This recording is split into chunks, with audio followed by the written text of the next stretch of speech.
A low rumble of thunder rolled across the sky, rattling the windows of the small suburban house.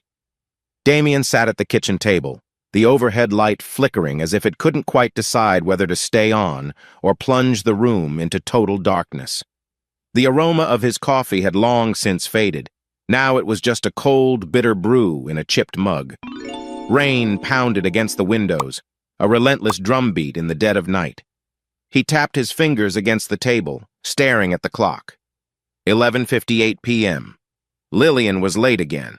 For the past couple of months, her meditation sessions had stretched longer and longer. At first, he thought it was a phase. Maybe Lillian was searching for some peace of mind. They had, after all, been through a lot. But lately, there'd been something odd in her behavior, a distance in her eyes and a tension beneath every word she spoke. A flash of lightning lit up the hallway, revealing Lillian's silhouette at the front door. Damien stood, heart pounding. He could almost feel the anxiety clawing at his chest. Was she okay? Had something happened? And more unsettling, who had she been with? She fumbled with the keys, muttering a soft curse under her breath, then pushed the door open. Before she even glanced at Damien, she slipped off her jacket, her hair dripping with rain. "Hey," she said, her tone guarded. Water pooled around her sneakers, and her mascara smudged slightly beneath her eyes. Her blouse looked crumpled and pulled to one side like she'd thrown it on in a hurry. Damien couldn't help but notice a faint bruise, no, more like a shadow on her neck. "You're back late," he said, his voice tight. He wanted to ask about that mark on her neck, but couldn't force the words out. "Session ran long," Lillian replied, heading straight for the counter. She poured a glass of water, sipping slowly as if it gave her an excuse not to meet his gaze. A brilliant streak of lightning illuminated the room for a moment. It felt almost theatrical, heightening the tension between them. Damien tried to keep his voice calm. "Session with Tempest?" Lillian shrugged. "Yeah, and someone else. Marcus," she added quietly. "He's helping me figure stuff out." Damien's eyes flickered to the bruise again, but he remained silent. He hated how that name Marcus slipped out of her mouth with too much comfort, too much familiarity. He had never met the man, but the way Lillian talked about him, or around him, made his stomach tighten. "How is Marcus helping you?" he asked, forcing a casual tone. Lillian set the glass down, the sound echoing in the quiet kitchen. We were discussing our future, things I can do to find my purpose." "Purpose," Damien repeated, his voice tasting of bitterness. "Since when did you need a stranger to guide you to that?" She shot him a tired look. "Damien, please, I'm exhausted. I really don't want to argue." Outside, thunder boomed louder. The lights in the kitchen flickered again, and for a split second, he thought everything might go dark. He watched Lillian begin to edge past him as if the conversation were already over. He reached out, touching her arm gently. "Lil, you're soaked. Let me get you a towel." She nodded, but her eyes were distant, like she was 1,000 miles away. Damien grabbed a towel from the drawer and handed it to her. She wrapped it around her shoulders, then sighed and ran a hand through her damp hair. Just then, Lillian's phone buzzed on the counter, illuminating the screen. Damien's gaze flicked over it and saw the caller ID, Marcus. Lillian grabbed the phone, her movements quick and tense, then silenced it. He felt a lump form in his throat. Is that him? It was more of a statement than a question. Lillian clutched the phone close, a flicker of defensiveness crossing her face. "Look, it's something about the next session. He's probably just checking in." Damien inhaled deeply, trying to keep the dread out of his voice. "At midnight?" She didn't answer, instead locking her phone and slipping it into her pocket. "I need to shower," she said quietly. "We can talk in the morning." Damien nodded, not trusting himself to speak. As she walked away, he caught one more glimpse of that faint bruise near her collarbone. Something inside him twisted, a storm within a storm. The front door rattled from a gust of wind, reminding him there was a real tempest raging outside. It felt like it was echoing the tension in this house. When Lillian disappeared down the hallway, the only sound left was the pounding rain and his own heartbeat thudding in his ears. He rubbed his temples, struggling to keep himself calm. Then, with trembling fingers, He reached for Lillian's old phone that lay on the table. She often forgot to remove the backup device from the charger stand. Sure enough, the screen glowed to life at his touch. And there it was, a string of missed calls from a number labeled Marcus. Damien's mind spun with questions he didn't want to answer. He let the phone slip from his hand and stared at the flickering kitchen light, uneasy shadows dancing across the walls. Outside, lightning tore through the sky again, as if trying to warn him about something he was not quite ready to confront. Sunlight streamed through the blinds the next morning, but it did little to lift the heaviness from Damien's chest. He stood in the living room, gazing at the framed wedding photos on the mantel. In them, Lillian's smile was radiant, an image of genuine happiness from a time that now felt like a distant memory. While Lillian was in the shower, he slipped into a restless reverie, recalling how their life had been only a few years before. It all started with an unforgettable spring day when they said their vows in a small chapel near Lakewood Park. The officiant's words, the softness in Lillian's eyes, the excited faces of friends and family, those memories still flickered with warmth in Damien's mind. They had believed they were starting a beautiful story that would include children, a cozy house, and Sunday barbecues in the backyard. But after a year of trying to conceive with no luck, they visited Dr. Peterson. The stark white walls of the clinic had felt suffocating, the scent of antiseptics clinging to the air. Damien remembered how tightly Lillian had squeezed his hand as the doctor went over the test results. "I'm afraid the chances of conceiving naturally are extremely low," Dr. Peterson had said gently. "We can explore fertility treatments, but it will be challenging." Lillian's face had fallen, tears glistening in her eyes. Damien had pulled her close, whispering reassurances he himself wasn't entirely sure he believed. Over time, the heartbreak and frustration sank into their daily life. Lillian grew quieter, her once brilliant laughter fading like an echo in an empty room. At first, Damien tried to lift her spirits, brought her flowers, planned little trips upstate, even tried to get her back into painting. But nothing seemed to revive her spark. She'd lost her job, citing lack of focus, though Damien suspected depression had played a major role. Eventually, Lillian stumbled upon a flyer about spiritual healing and finding your inner light through guided meditation. The name at the bottom, Tempest, was stylized with swirling letters, promising a new path to emotional well-being. Lillian clung to it like a lifeline, throwing herself into these weekly sessions. Damien had been relieved at first, hoping it might give her some peace. He hadn't expected it to drag her deeper into a world he barely recognized. A part of him wished he'd objected more firmly when she first mentioned these gatherings. But Lillian had insisted it was helping her cope with grief, with that gnawing emptiness of not being able to have a child. He'd conceded, wanting to support her, though it made him uneasy not knowing exactly what went on behind those closed doors. Over time, the changes were subtle. She'd come home late with odd remarks about energy vibrations and cleansing auras. She started referencing Tempest's teachings as if they were gospel, brushing aside any suggestion that she see a licensed therapist. Now, with the discovery of Marcus in the mix, everything felt off. Wrong. Damien pulled out his phone and stared at it blankly, wondering if he should call Lillian's mother, Mrs. Howard. She had always been warm and supportive, but he didn't want to alarm her until he had more concrete facts. The sound of footsteps made him turn around. Lillian stepped into the living room, hair wrapped in a white towel. For a moment, he glimpsed that affectionate spark in her eyes like the Lillian he used to know, then it vanished. "You're up early," she said, forcing a smile. "I thought you'd be out in the garage tinkering with your tools."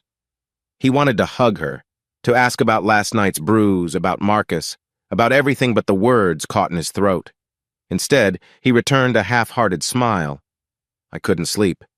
She nodded, gaze drifting to the wedding photos on the mantel. Her shoulders visibly tensed, as though those pictures reminded her of a promise she felt incapable of keeping. "Listen, I'm sorry about last night," she said. "Things just got complicated at the session." Damien tried to suppress a flicker of hope. "Complicated how?" Lillian hesitated, then just shook her head. "Tempest believes I need to explore my personal journey. It's a long story. I'll explain later." He swallowed the urge to push harder. Instead, he merely nodded. "All right, later." Without another word, Lillian moved down the hallway. Damien stared after her, feeling the weight of unspoken questions piling up between them.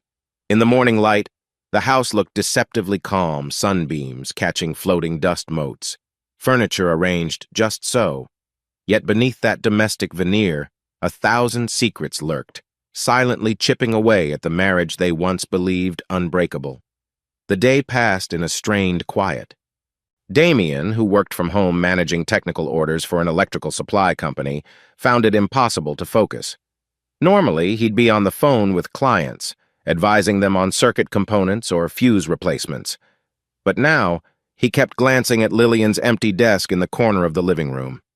Once upon a time, she had a steady job at a local design firm, a job she loved, or so he'd thought. But after the fertility news, her enthusiasm had wilted. Missed deadlines, lack of concentration, repeated absenteeism. It wasn't long before her employer asked her to step down. Since then, she'd been adrift, searching for something to fill the void. At around noon, Lillian left for her weekly session with Tempest. She didn't elaborate, and Damien didn't ask. He felt like they were caught in a cyclical dance of silence, neither quite willing to break it, but the tension weighed on him more with each passing hour. By mid-afternoon, he decided he couldn't stand it anymore. He called Conrad, a friend he'd met through a local men's support group jokingly called a men's shed, though it was more about guys gathering to talk life problems than literally building things. Conrad answered on the second ring. "Hey, man, you sound tense," Conrad said, half laughing. "What's going on?" Damien swallowed. "A lot. Lillian and I, something's off. Actually, more than off. It's like she's a different person. And there's this new name popping up, Marcus." Silence on the line, then a concerned hum. "You want to meet up? Grab a coffee or a beer?" "Maybe coffee," Damien replied. "Let's do it tomorrow if you're free." They arranged to meet at a small coffee house on Elm Street. After hanging up, Damien's mind drifted. He tried to recall the last conversation he'd had with Lillian that felt truly normal. Perhaps it was weeks ago when they'd joked about some silly TV show while eating takeout. Before Marcus was ever mentioned, before Tempest's influence had grown so strong, he busied himself checking emails and responding to clients, forcing the day to move along. By the time Lillian returned at 6 p.m., he was stirring spaghetti sauce on the stove, trying to appear calm. "You're cooking?" she asked, setting her purse on the kitchen counter. Damien nodded, flashing a gentle smile. "Figured we could have a normal dinner for once." He glanced at the clock. "Though it's almost past dinner time." She let out a soft sigh, leaning on the counter. "We lost track of time at the session." He stirred the sauce, shoulders tight. "Was it just you and Tempest? Or did Marcus show up too?" A flicker crossed her face, annoyance or guilt. He couldn't quite tell. "Tempest is the main guide, but yes, Marcus is there," she admitted. "He's learning from her too. He's helping me see possibilities I never considered." The sauce gurgled in the pot. Damien gave it another stir, inhaling the savory scent of tomatoes and herbs. It did nothing to soothe the knot in his stomach. "So, it's a group thing?" "It's small. 3 or 4 of us, sometimes more. Tempest leads these guided meditations. Then we discuss our visions. Marcus has been encouraging me to speak up, share my feelings, which apparently I don't do enough here," she said, voice tinged with sarcasm. Damien clenched his jaw. "I'd like you to talk to me too." She exhaled heavily. "Do you think I don't want that? But every time I bring up Tempest's ideas, you look at me like I'm crazy." His grip tightened around the wooden spoon. "I never said you're crazy. I just don't trust this entire setup. It feels unregulated." Lillian shrugged, pulling a box of pasta from the cabinet. "Well, it's working for me. At least it makes me feel less hopeless." The word hopeless cut through Damien's heart. He remembered the day the design firm let her go, the way she'd cried in his arms. Back then, he swore he'd stand by her no matter what. Now, it felt like she was drifting beyond his reach.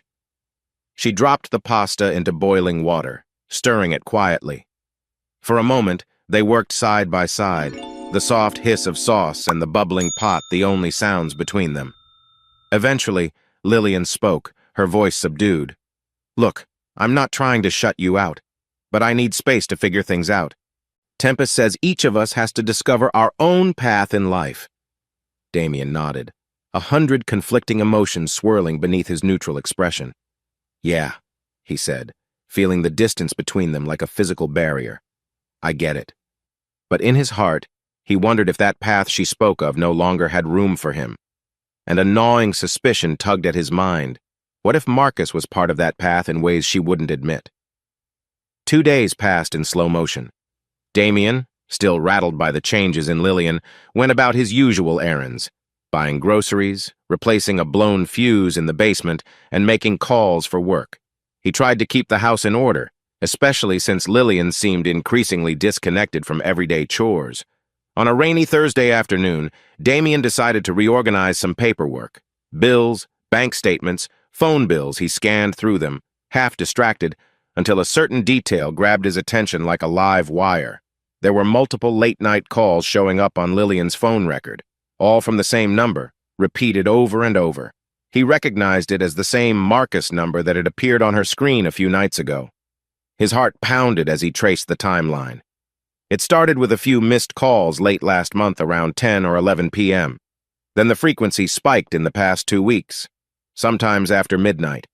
Reading the dates and times felt like a knife twisting deeper with each line. So many calls. And apparently Lillian had spoken for long durations. She'd said these sessions were group-based, yet the phone bill told a different story. Why would she talk to Marcus privately for an hour at 1 a.m.? Determined, Damien pulled out his own phone and snapped a photo of the log. He was no detective, but he needed something concrete if he planned to confront Lillian again. He wanted to be sure he wasn't imagining things, that he wasn't overreacting, because part of him still believed, maybe foolishly, that there had to be a logical explanation. Almost on cue, the front door opened. Lillian stepped in, shaking droplets off a small umbrella.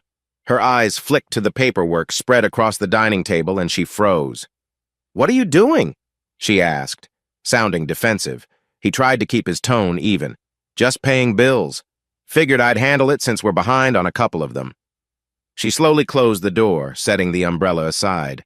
A wave of tension hung between them. "Oh, right. Sorry, I was busy." He nodded, forcing a polite smile. "It's fine. I wanted to talk to you about these calls, though." He gestured to the printouts. Lillian stared at the pages. Her cheeks flushed slightly. "Damien, are you snooping on me now?"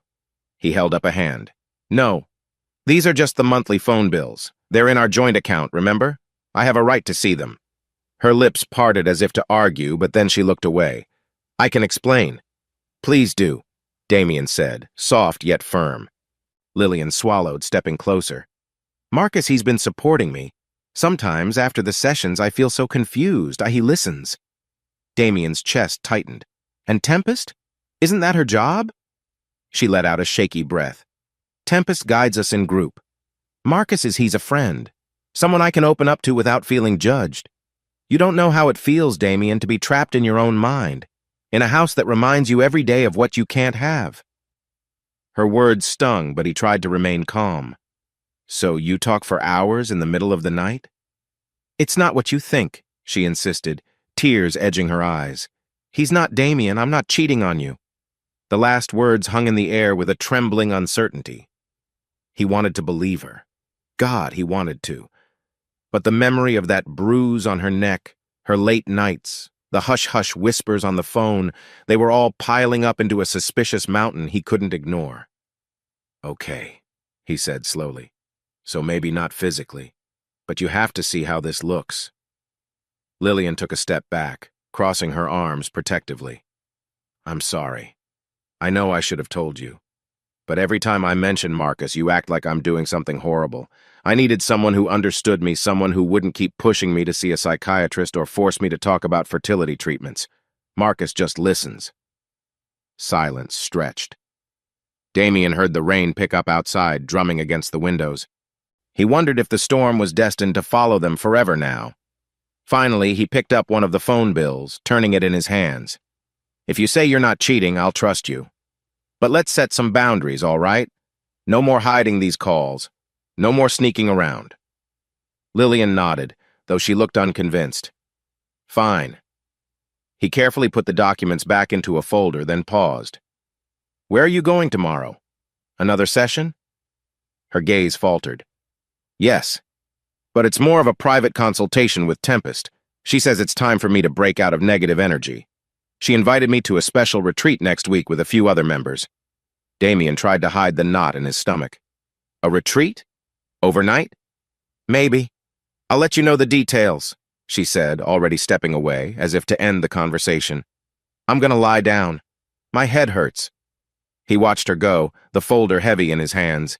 He glanced at the phone bills once more before sliding them into a drawer. Part of him wanted to confront Marcus directly, but that seemed too reckless. He knew next to nothing about the man, except that he had Lillian's ear and maybe her heart.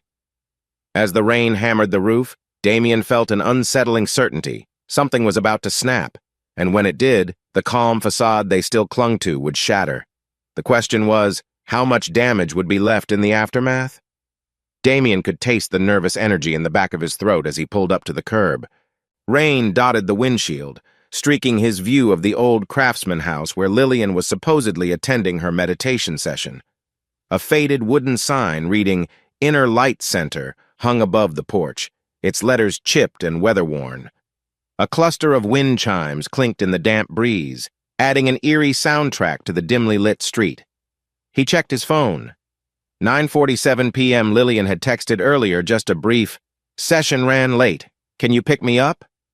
Which struck him as odd because usually she preferred to drive herself. Still, he jumped at the opportunity to see exactly where she spent her nights. The front door opened, and two people emerged. From the glow of the porch light, Damien recognized Lillian's silhouette. Right behind her was a man, tall, broad-shouldered, wearing a hooded jacket that concealed his face. They spoke quietly for a moment. Then the man gave Lillian a gentle pat on the shoulder. It looked far too intimate for a casual farewell. Damien's pulse spiked. Who is he? A moment later, the man headed down the driveway to a sleek sedan parked further up the street. Meanwhile, Lillian descended the porch steps, clutching a small bag under her arm. Her gaze flicked across the street until she spotted Damien's car. She hurried over, popped open the passenger door, and slid in with a gust of night air. "Thanks," she muttered, breath escaping in a visible puff. The temperature had dropped, and her cheeks were flushed, maybe from the cold, maybe from something else. Damien turned down the radio, which had been playing a low hum of classic rock. He wanted to ask about the guy she'd been talking to, but his words tangled on his tongue. Instead, he forced a casual tone. "Session finished earlier than I expected." She shrugged. "Tempest ended the group portion early. Marcus offered to give me a ride, but I figured it was better if you picked me up." That name again. Marcus. Damien felt his chest tighten. "Didn't realize you two were on such friendly terms," he said quietly. "Damien, please," Lillian sighed. "Let's not start. It's been a long evening." He flicked on the wipers, focusing on the slick road as he pulled away from the curb. The silence hung between them like a fog, thick and suffocating. Finally, he broke it. "Lil, I'm trying to understand all this. You're staying out late. You're keeping secrets. I can't just pretend it's all fine." She gripped the edge of her seat, eyes fixed on the dark houses lining the street. "I'm not keeping secrets. I told you about Tempest, about how these sessions are helping me process everything." Damien let out a slow breath. "And what about that man just now? You said his name is Marcus. Care to tell me more?" Lillian glanced at him sharply. "He's a friend from the group. That's it." He pressed his lips together. "A friend who drives you home, calls you at midnight, meets you alone after sessions." She sighed again, turning her face toward the window. Raindrops tapped the glass in a steady rhythm. "Why do you always assume the worst? I swear it's like you're trying to keep me locked up, as if I can't have any outside connections without it being some scandal." Damien braked gently at a stop sign, heart pounding. "I'm not locking you up. But you have to see how this looks, Lil. You come home with bruises on your neck and a phone full of calls at odd hours. I'm only human, I worry." She flinched, then shot him a quick glare. "Those bruises were from yoga stretches gone wrong, okay? One of the guys in class accidentally knocked into me. It's not some giant conspiracy." He shook his head in disbelief but kept his voice calm. You can't blame me for being suspicious. I don't even know who half these people are. All I get are bits and pieces about Tempest and energy cleansing. Lillian's jaw tightened. Well, maybe if you didn't act like a detective, I'd share more. But every time I open up, you judge me. You and your old-fashioned, controlling attitude. She stopped herself, eyes suddenly moist. Damien felt as if he'd been slapped. He started to reply, but decided to keep quiet for the rest of the drive. The tension in the car was so dense, he could barely breathe. They arrived home 10 minutes later. Lillian hopped out almost before the vehicle fully stopped. She dashed through the drizzle to the front door, leaving Damien to lock up. When he stepped inside, she was already in the bathroom with the door shut.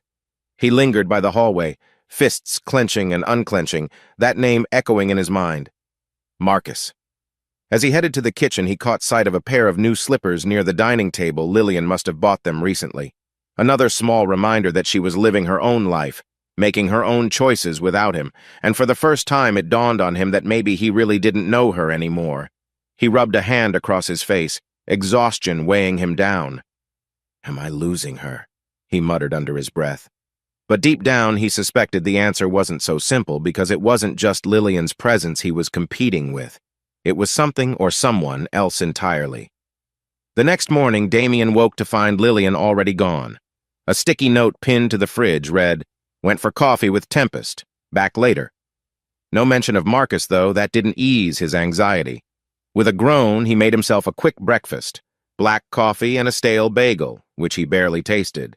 He needed advice, and there was only one person he could trust to keep a level head.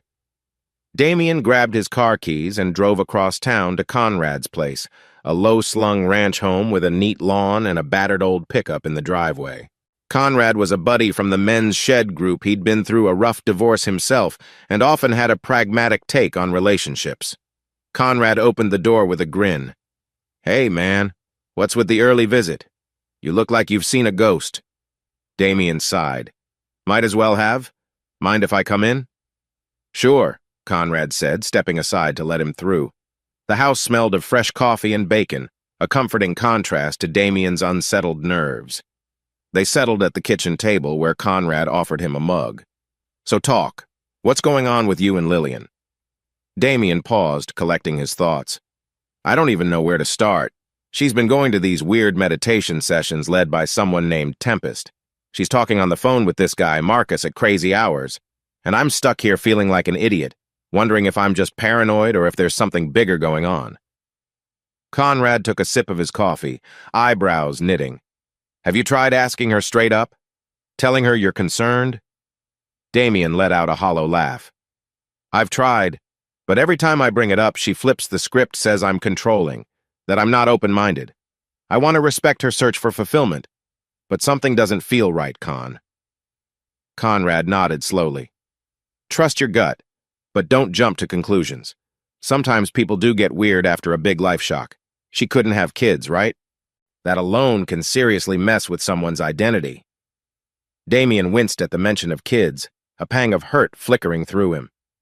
"Yeah, I know. It's been hard on both of us. But man, I found phone bills with calls to Marcus at 1 in the morning. She goes on and on about how he understands her." "It's eating me alive." Conrad set down his mug, leaning forward. "You might need more concrete facts. You can't accuse her of something she hasn't confessed to, or you'll drive a wedge deeper. But you also can't bury your head in the sand. If your instincts say something's off, you gotta investigate within reason."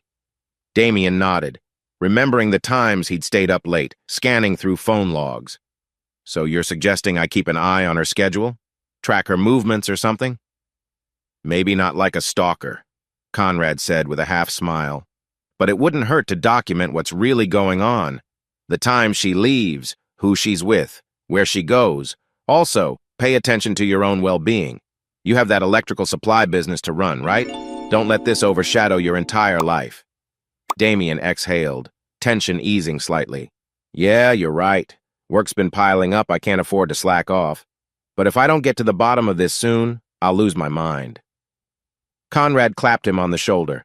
"Take it day by day, and call me if you need to vent. Or better yet, come by the shed next week. The guys are always up for a chat." They talked a bit longer, mostly about Damien's next move's subtle observation, balanced with direct communication if possible. By the time Damien left, he felt a little more grounded. He decided step one would be to get organized, keep track of Lillian's comings and goings, but also handle his work responsibilities. He arrived back home mid-afternoon to an empty house again. He booted up his laptop in the small office he used for business, scanning urgent emails about a major electrical component order. Despite the stress, he found himself glancing at his phone every few minutes, half hoping Lillian would text him, half dreading what she might say. Sure enough, around 5 p.m. a message popped up. Staying out a bit longer with Tempest. Don't wait for dinner. Damien felt his stomach drop. Another night alone, another question mark over what Lillian was really doing. He remembered Conrad's words, trust your gut, but gather facts. With a resigned sigh, he opened a blank document on his computer, typing up a quick list of dates, times, and details of Lillian's late nights. It felt invasive, but he couldn't see another way to keep his sanity. As evening fell, the house seemed unnaturally quiet, shadows stretching across the living room floor. Damien stared at that document on his screen, the flicker of the monitor the only light in the dim space. Outside, a gentle wind rustled the trees, whispering secrets he couldn't quite decipher. He closed his eyes, wishing for a simpler time, but there was no going back, only forward, into whatever truth might lie ahead. Late Friday afternoon, Damien found himself restless in his home office, wrestling with a new product catalog for the electrical company. He tried to concentrate on updating the inventory list capacitors, circuit breakers, fuse boxes, but the line items seemed to blur together, overshadowed by worry about Lillian. A chirp from his phone signaled a text from Conrad, heading to the brew stop for coffee if you want a break. Grateful for a reason to escape, Damien grabbed his jacket and keys. The brew stop was a cozy cafe a few blocks away, known for local artwork on the walls and a laid-back vibe.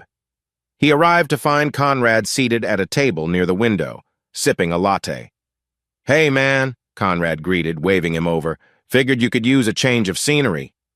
"Thanks," Damien said, settling into the chair opposite Conrad. The warm aroma of coffee beans and fresh pastries temporarily soothed his nerves. He felt his shoulders relax as he placed an order for a mocha. They made small talk work, the unpredictability of spring weather until Conrad's phone buzzed. He checked it quickly and gave a wry smile. "My ex texting about child support details. Fun times." Damien offered a sympathetic nod, about to reply when the cafe's door opened. A gust of cool air swept inside. He glanced over out of habit and froze. Lillian stood at the entrance, scanning the tables. Right beside her was a tall man in a charcoal jacket, his expression easygoing, a slight grin on his face. Damien's mouth went dry. Was this who Lillian spent her evenings with, the man fueling all his doubts? His heart pounded so loudly he almost missed Conrad's whisper. That him. Damien gave a stiff nod, eyes locked on Lillian and Marcus weaving through the midday crowd. They seemed unaware of him for the moment, engaged in lively conversation. Lillian's face lit up with a smile, the kind she rarely wore around Damien these days. Marcus leaned in, gesturing at the pastry display. A swirl of emotions hit Damien: betrayal, jealousy, confusion. He felt like an intruder witnessing something he was never meant to see. Without thinking, he sank lower in his seat, hoping to remain out of their line of sight. "Dude," Conrad murmured, "you gonna confront them?" Damien shook his head, his pulse raging. "I don't even know what I'd say. It's not like I can accuse her of something with zero proof." Across the room, Lillian and Marcus reached the counter, placing an order. She laughed at something he said, her hand lightly brushing his arm. The casual intimacy made Damien's stomach clench. He forced himself to stay put, mind racing. Was it just a friendly hangout? Or was it what he feared, a romance blossoming right under his nose? He recalled Lillian's repeated assurances that Marcus was only a supportive friend, someone who understood her. But the scene unfolding suggested a deeper connection. Conrad cleared his throat, drawing Damien's attention. "Maybe you should get out of here, unless you're ready to have a very awkward conversation." Damien opened his mouth to respond, but just then, Lillian's gaze swept the cafe and landed on him. Surprise flashed across her face, followed by uncertainty. Marcus turned, following her line of sight, his eyebrows lifting curiously. For a split second, the world seemed to hold its breath. Damien mustered a half-smile, lifting his mocha in a feeble salute. Lillian hesitated, as though torn between running over or turning on her heel.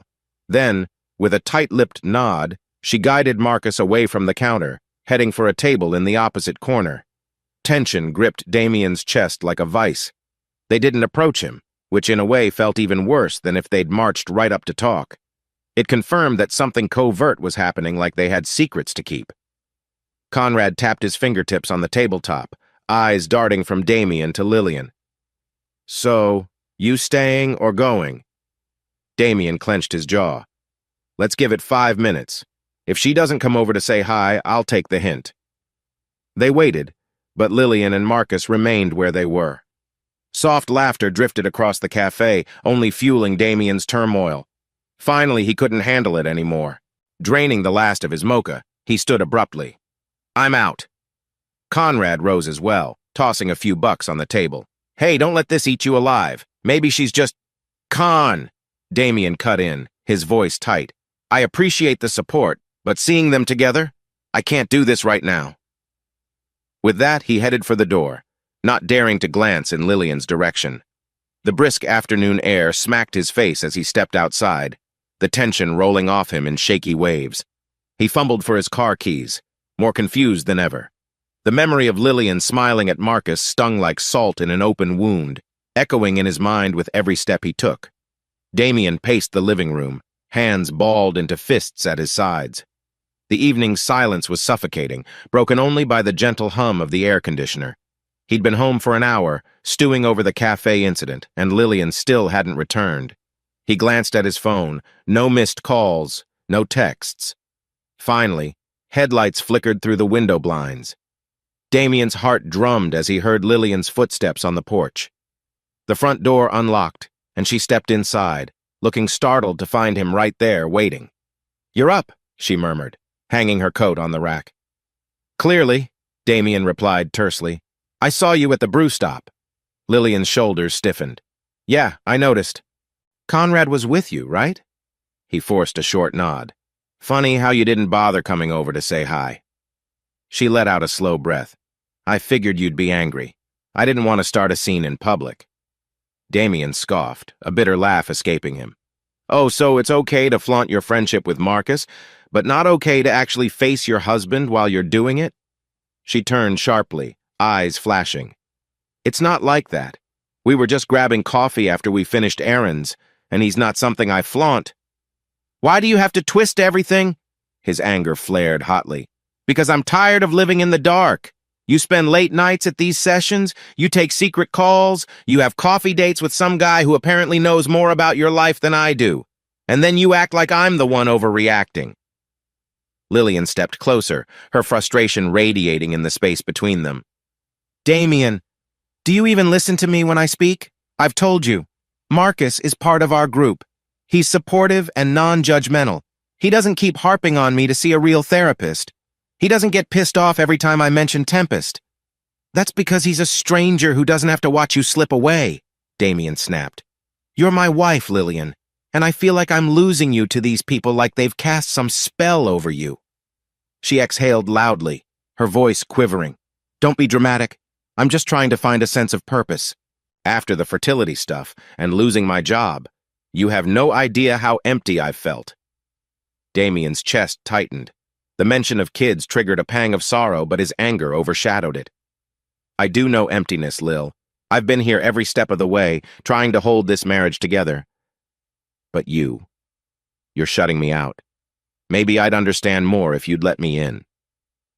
She closed her eyes briefly, like she was battling tears. "Because whenever I try, you interrogate me about Marcus or Tempest.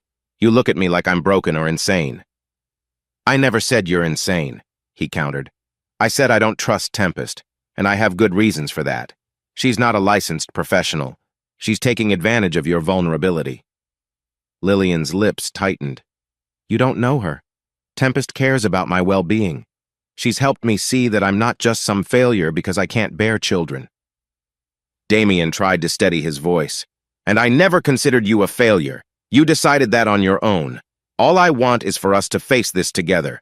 But you keep dragging Marcus into our business. She let out a mirthless laugh. Marcus is not the issue, Damien. You know what is? Your controlling nature. You can't handle that I'm making choices without consulting you first. That I want something more than just playing house, dealing with your company's bills, and being the sad, childless wife. Her words sliced him to the core. Controlling? I'm controlling because I want honesty? Because I care about you enough to notice when you're lying?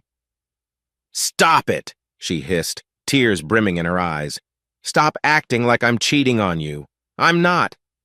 Damien swallowed, heat burning his face. Part of him wanted to shout that he'd seen them together, that he couldn't unsee the warmth in their body language. But he also had no concrete proof. It's not about you literally cheating, he said, voice rough. It's about emotional betrayal. You're confiding in him someone you barely knew a few months ago more than in your own husband. Silence slammed down between them, thick and suffocating. Lillian sniffed, wiped at her eyes, and grabbed her purse from a nearby table. Her posture went rigid, as if bracing for an earthquake. I can't do this tonight. His heart pounded. Where are you going? She glared at him, sadness and defiance mingling in her expression. To Tempest's place. I need some air, some quiet, some distance from you. Damien stepped forward, voice shaking. We can't just run away from this. We need to talk. I'm done talking. Her shout reverberated through the house. Then she yanked the front door open and marched out into the night. The door slammed behind her with a jolt that rattled the framed photos on the wall. Damien stood in stunned silence, the echo of her footsteps lingering long after the roar of a car engine faded outside. A chill spread through the living room as though all warmth had been sucked away. He gripped the back of the couch, staring at the door she'd just walked through. She was gone off to Tempest's. Or was it Marcus's place? The possibility tightened around his heart like a vice. He realized, with a harsh clarity, that he no longer felt in control of anything. Not the marriage, not Lillian's devotion, not even his own rage. And for the first time, he admitted a grim certainty to himself. There is someone else in my wife's life. Damien barely slept after Lillian stormed out that night. He woke at dawn to find the house eerily quiet, no sound of coffee brewing, no sign of her presence. A heavy feeling settled in his chest as he checked his phone. Still nothing. By mid-morning, he was hunched over the kitchen table, a half-eaten slice of toast next to him, when the front door clicked open. Lillian entered, eyes rimmed with exhaustion. Her hair was pulled into a messy bun, and she wore the same clothes she'd had on when she left. He stood abruptly. You came back! She dropped her purse on a chair, shoulders tense. I needed to talk to you. Actually, I need to tell you something. Damien fought the urge to snap at her. Instead, he gestured for her to sit, his heart pounding. I'm listening. She pressed her lips together, hesitating. Tempest says I'm stuck in a negative space here that I can't grow unless I leave for a while, find myself. And I think she's right. Damien's stomach clenched. Leave? Where would you even go? I don't know yet, Lillian admitted, voice wavering. Marcus offered to let me stay at his apartment for a bit, but I might also travel with Tempest to one of her retreats. A flash of anger stirred in Damien. You're running off with him? That's your solution? She inhaled slowly, eyes brimming with frustration. This isn't about running off with anyone. It's about me needing space, needing to figure out what I really want without feeling trapped by your accusations and your pity.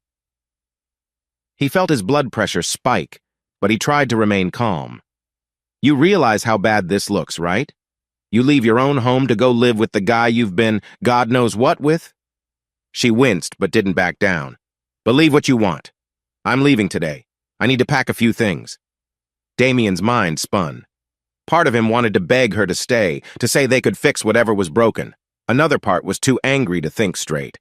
Instead, he grabbed the one thing he felt he could still control: his wallet, the checking account, the assets. If you want to go, that's your choice, he said quietly.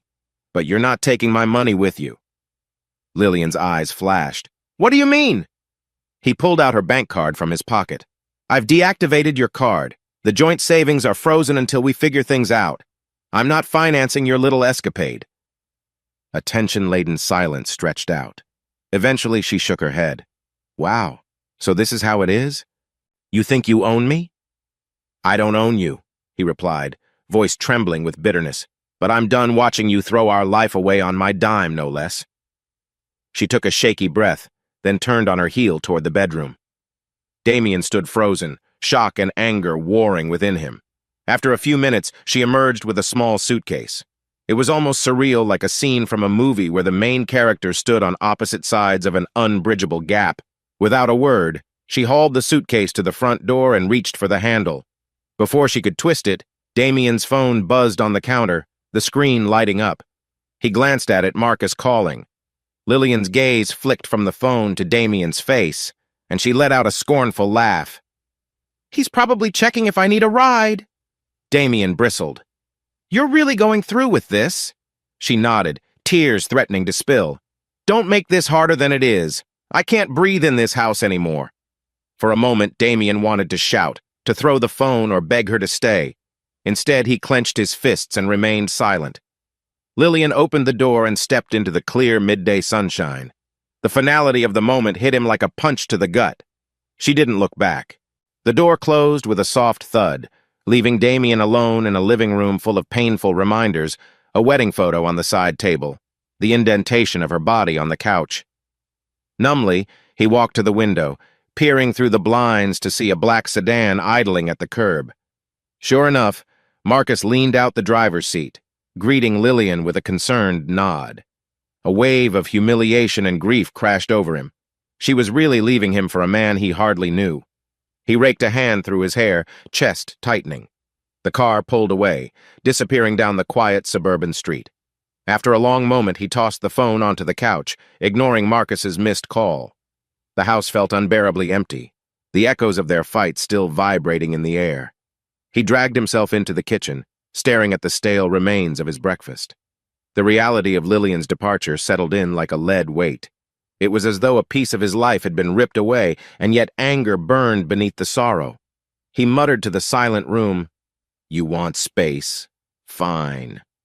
He didn't realize he was shaking until he tried to pick up his coffee mug and nearly dropped it. Closing his eyes, he fought for composure, but an unwelcome truth was already seeping into his heart. Lillian had chosen Marcus. Chances were she wouldn't come back anytime soon. And if that was the game she wanted to play, Damien found himself thinking perhaps it was time he learned the rules. 2 days passed in an agonizing blur. Damien worked on autopilot, responding to urgent emails from suppliers, updating invoices, but his mind was elsewhere. The ring of the phone jarred him constantly.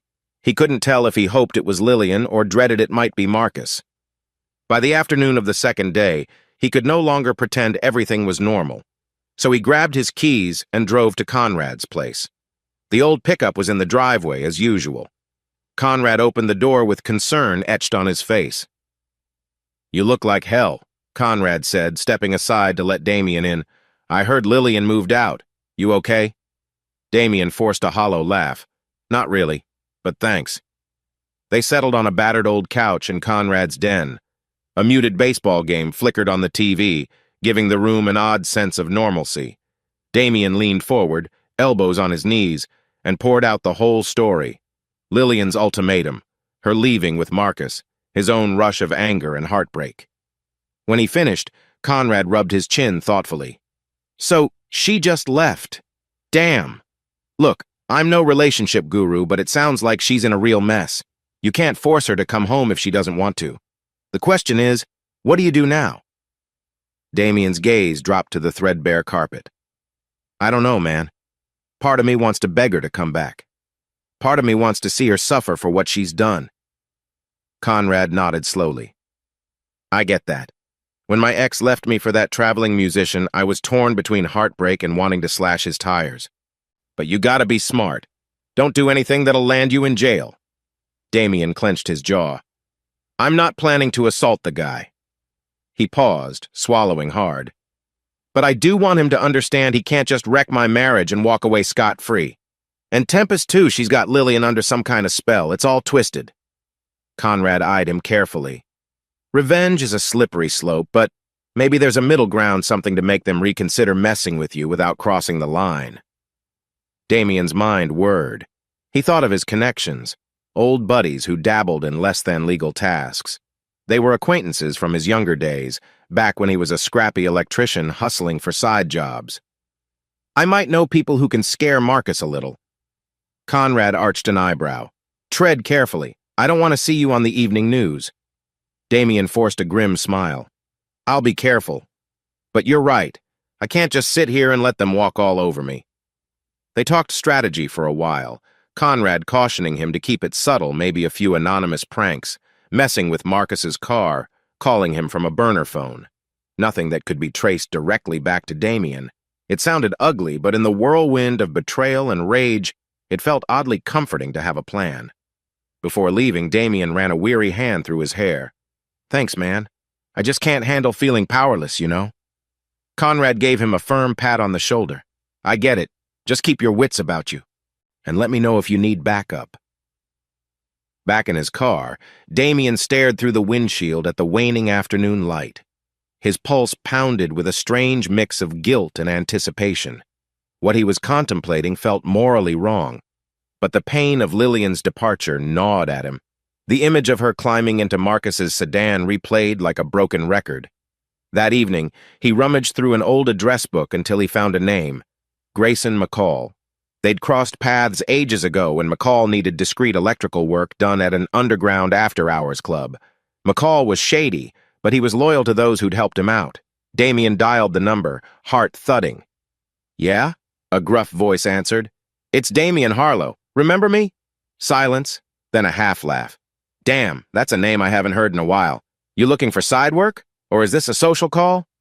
Neither, Damien muttered, swallowing the lump in his throat. I might need a favor. Something that requires subtlety, and maybe a little intimidation. McCall exhaled softly. Could be arranged. Let's talk specifics off the record.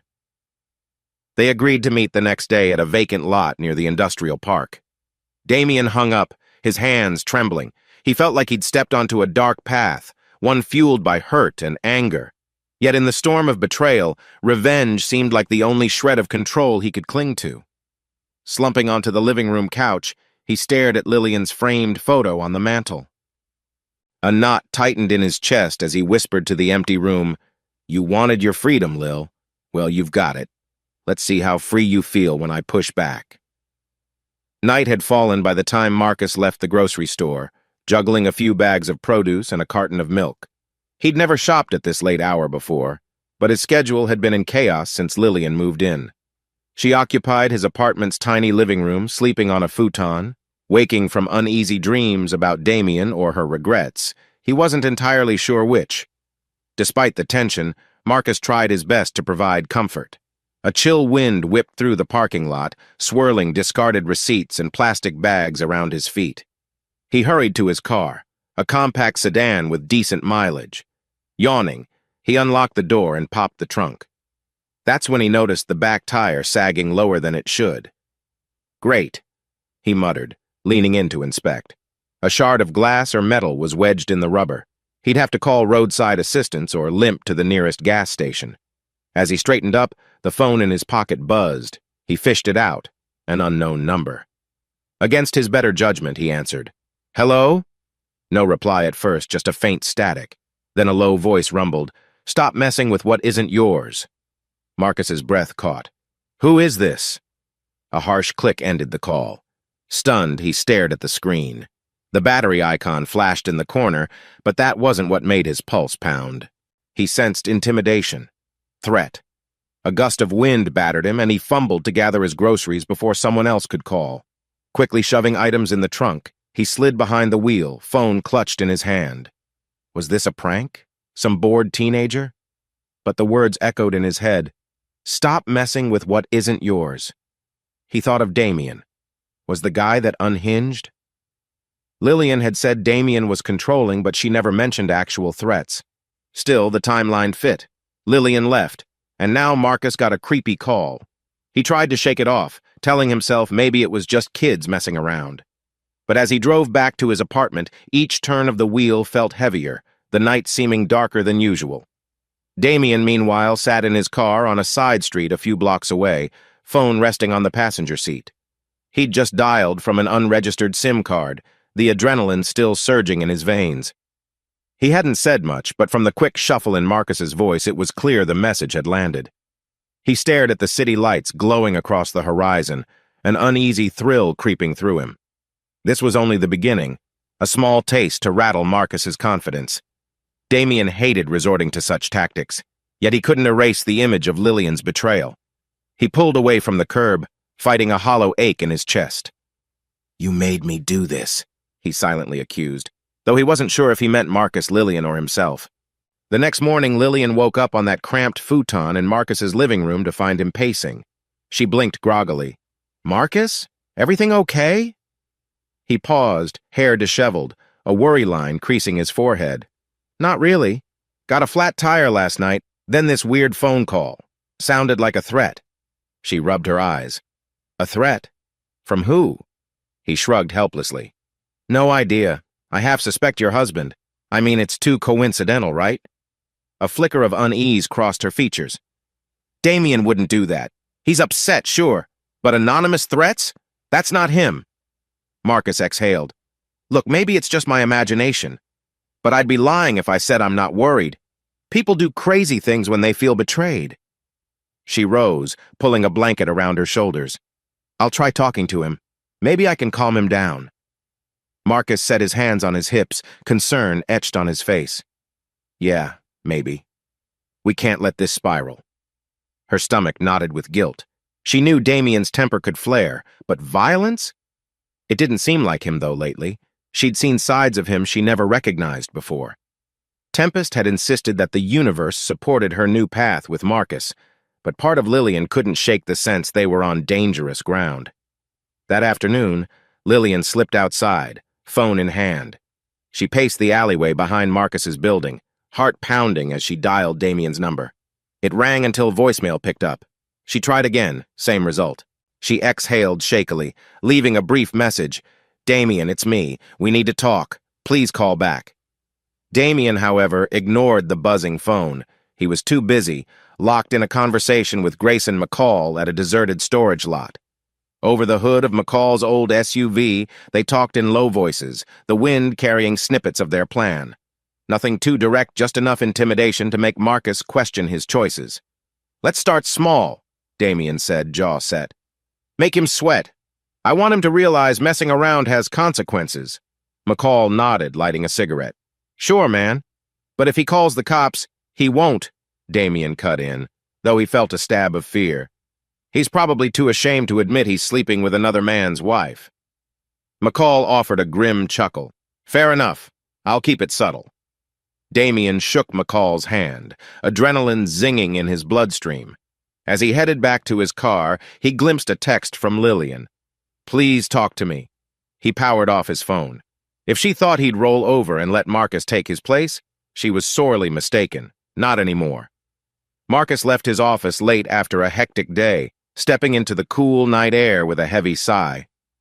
Normally, he'd feel relieved at the end of the workday, but now an unsettling tension shadowed him everywhere he went. He took a shortcut through a dimly lit side street, passing a shuttered bakery and a row of dumpsters. City lights flickered in the distance, but here the pavement was cracked and lonely. He quickened his pace, glancing over his shoulder out of habit. Suddenly, footsteps echoed behind him, heavy, purposeful. Before he could react, a figure in a hooded sweatshirt lunged from the shadows. Marcus felt a burst of pain explode near his ribs. He doubled over with a cry, dropping his briefcase. Another blow caught him in the shoulder, knocking him to the ground. His vision blurred as he heard a gruff voice. Should have backed off. Panicked, he tried to fight back, but his attacker was quick, slamming a fist into Marcus's jaw. Stars danced in his eyes. A second man, he hadn't even realized there were two, snatched Marcus's wallet from his pocket.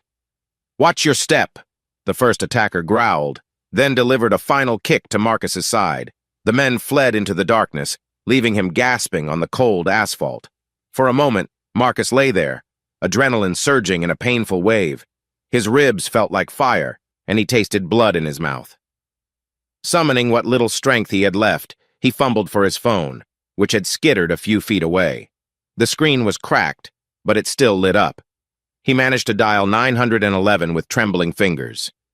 As he waited for the dispatcher to answer, all he could think about was Damien's cryptic phone call. Could it really be a coincidence that he'd just been attacked, robbed, and threatened in the same week? Lillian was curled up on Marcus's futon when her phone buzzed relentlessly. She flipped it open to see the hospital's number. Anxiety prickled her skin. Hello? Hi. This is County General calling about Marcus Jones. He's been assaulted. He listed you as a contact. Her heart slammed into her chest. Oh my God. Is he? How bad is it? He's conscious, but he's got a broken rib, a cut on his forehead, and some bruising. We're admitting him overnight. You can visit him now if you'd like. Yeah, I'm on my way, she said hastily, voice shaking. She grabbed her purse and dashed out the door, cursing the elevator's sluggish descent. This can't be real, she thought, tears burning her eyes. The moment she reached the parking garage, she texted Tempest in a panic. Marcus attacked. At hospital now. Please send healing energy. Tempest's reply came almost instantly, brimming with faux spiritual confidence. The universe will protect him. Don't fear, child. But Lillian did fear.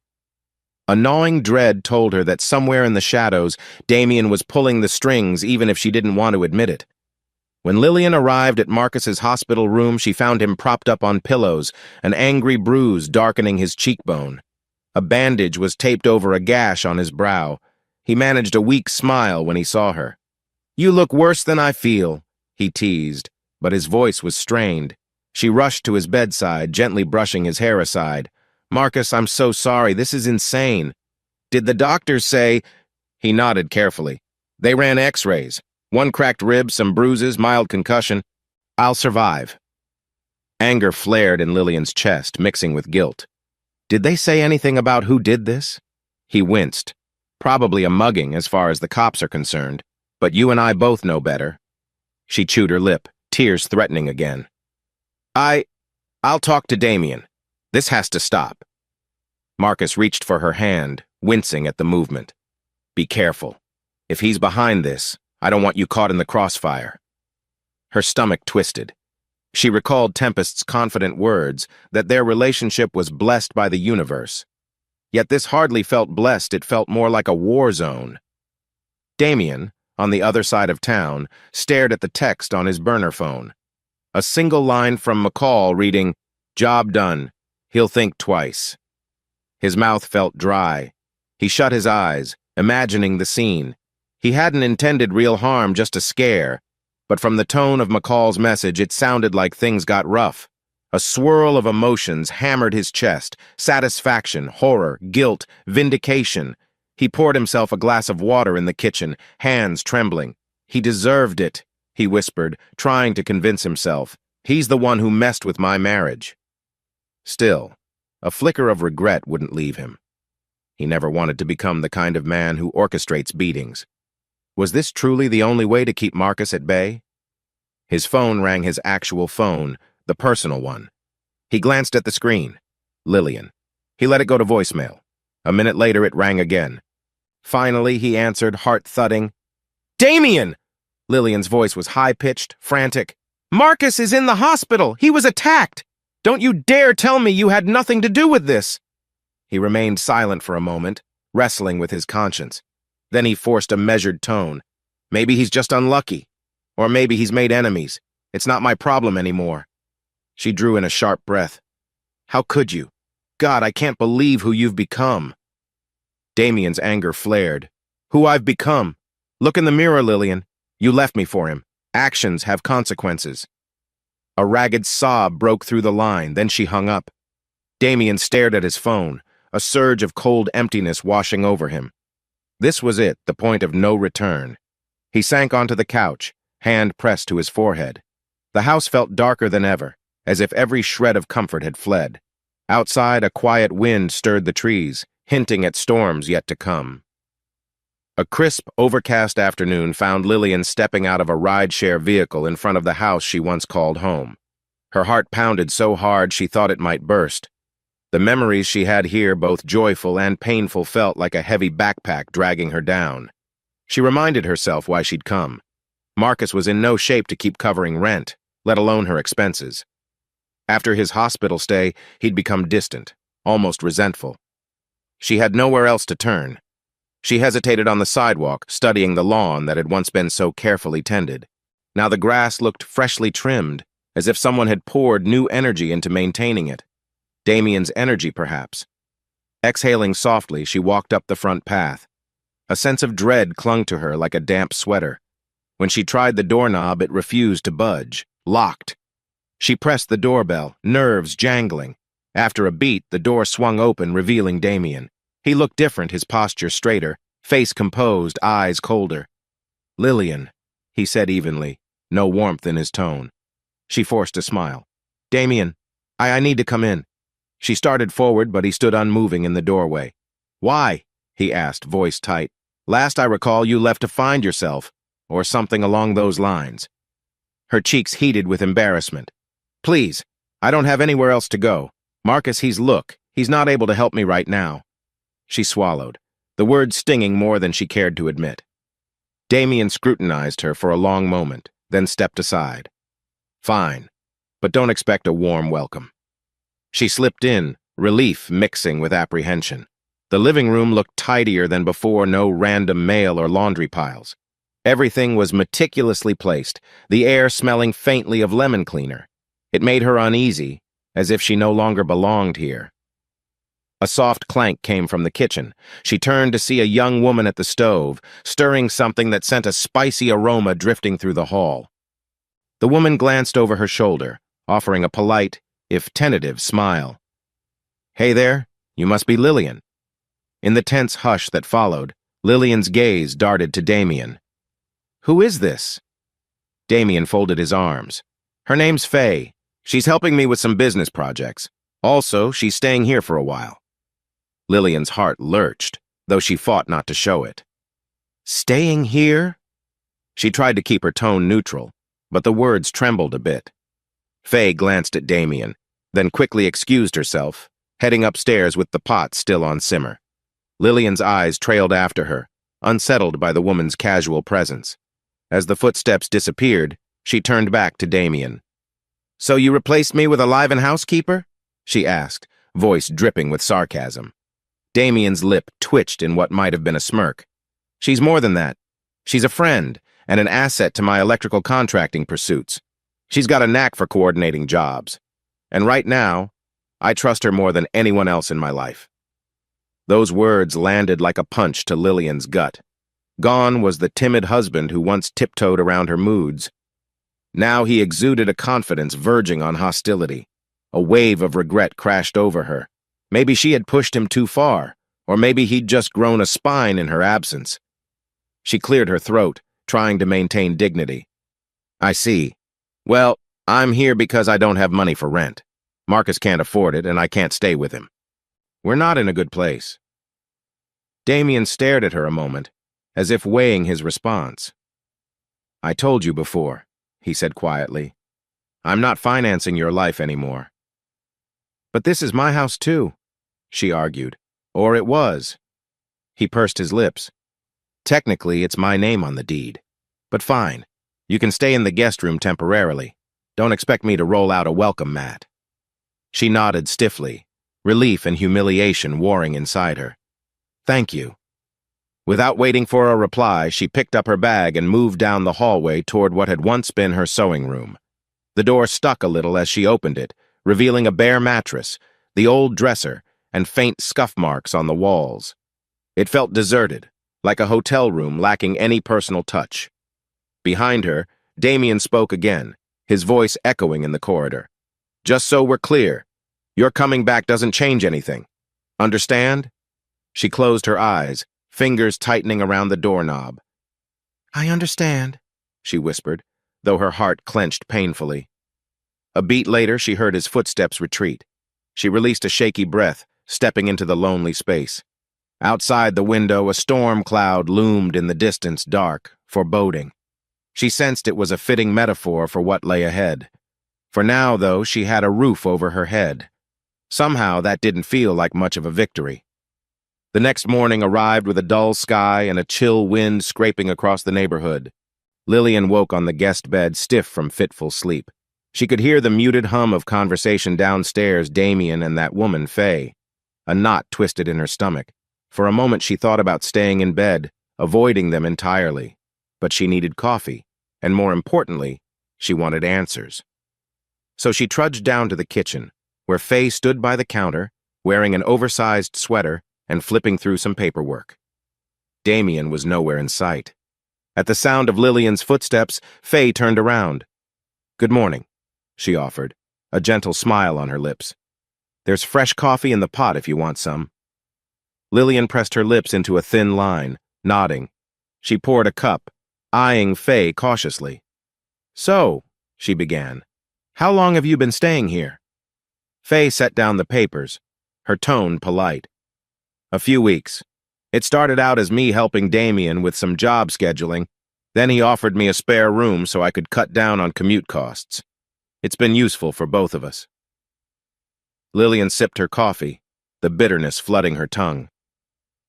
"Must be nice," she said flatly.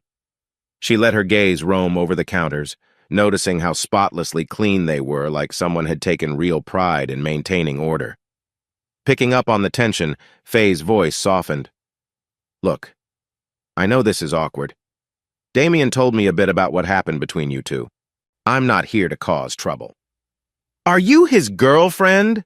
Lillian blurted out, anger bristling beneath her calm exterior. For a second, Faye looked genuinely startled.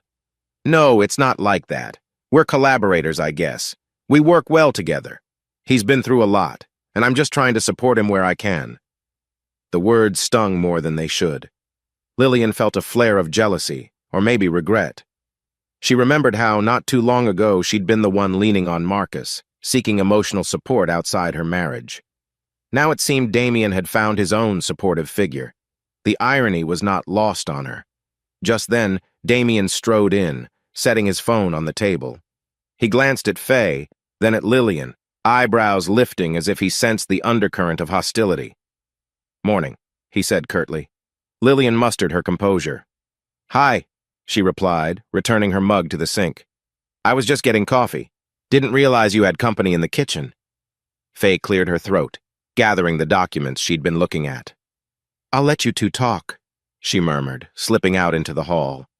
An awkward silence fell. Damien leaned against the counter, arms folded. "I assume you've got a lot of questions, but I'm not sure I have the answers you want." Lillian trailed off, fighting a swirl of emotions. "Damien, who is she really? She claims she's not your girlfriend, but she's here in our house. You never used to let a stranger live under our roof." He let out a humorless chuckle. "Things change. Faye is trustworthy, loyal, and actually respects me. That's more than I can say about certain other people." Her throat tightened. "That's not fair," she whispered, though she knew deep down that her own actions had paved the way for this. He shrugged. "Fair or not, it's how I see it. You're back because you ran out of options. She's here because I asked her to be." Hurt flared in her chest, but she forced herself to keep steady.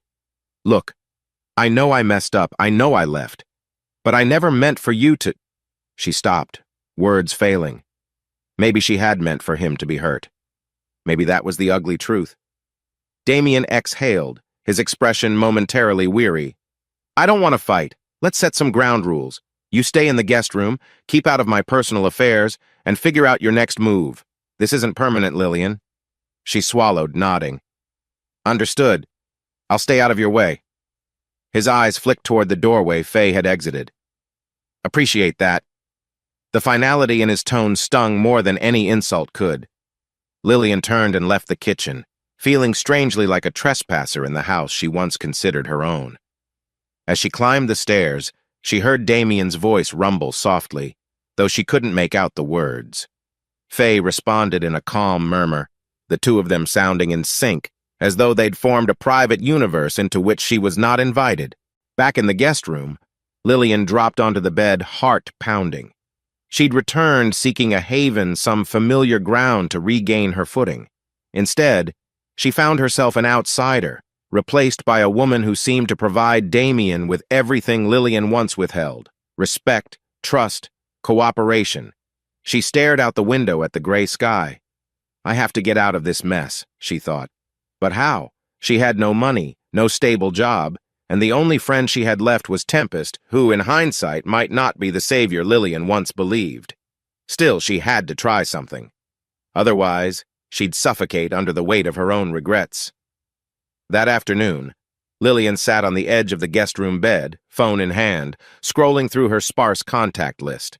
She paused at one name: Adele Garner, an old acquaintance from Tempest's group who also happened to be a practicing attorney.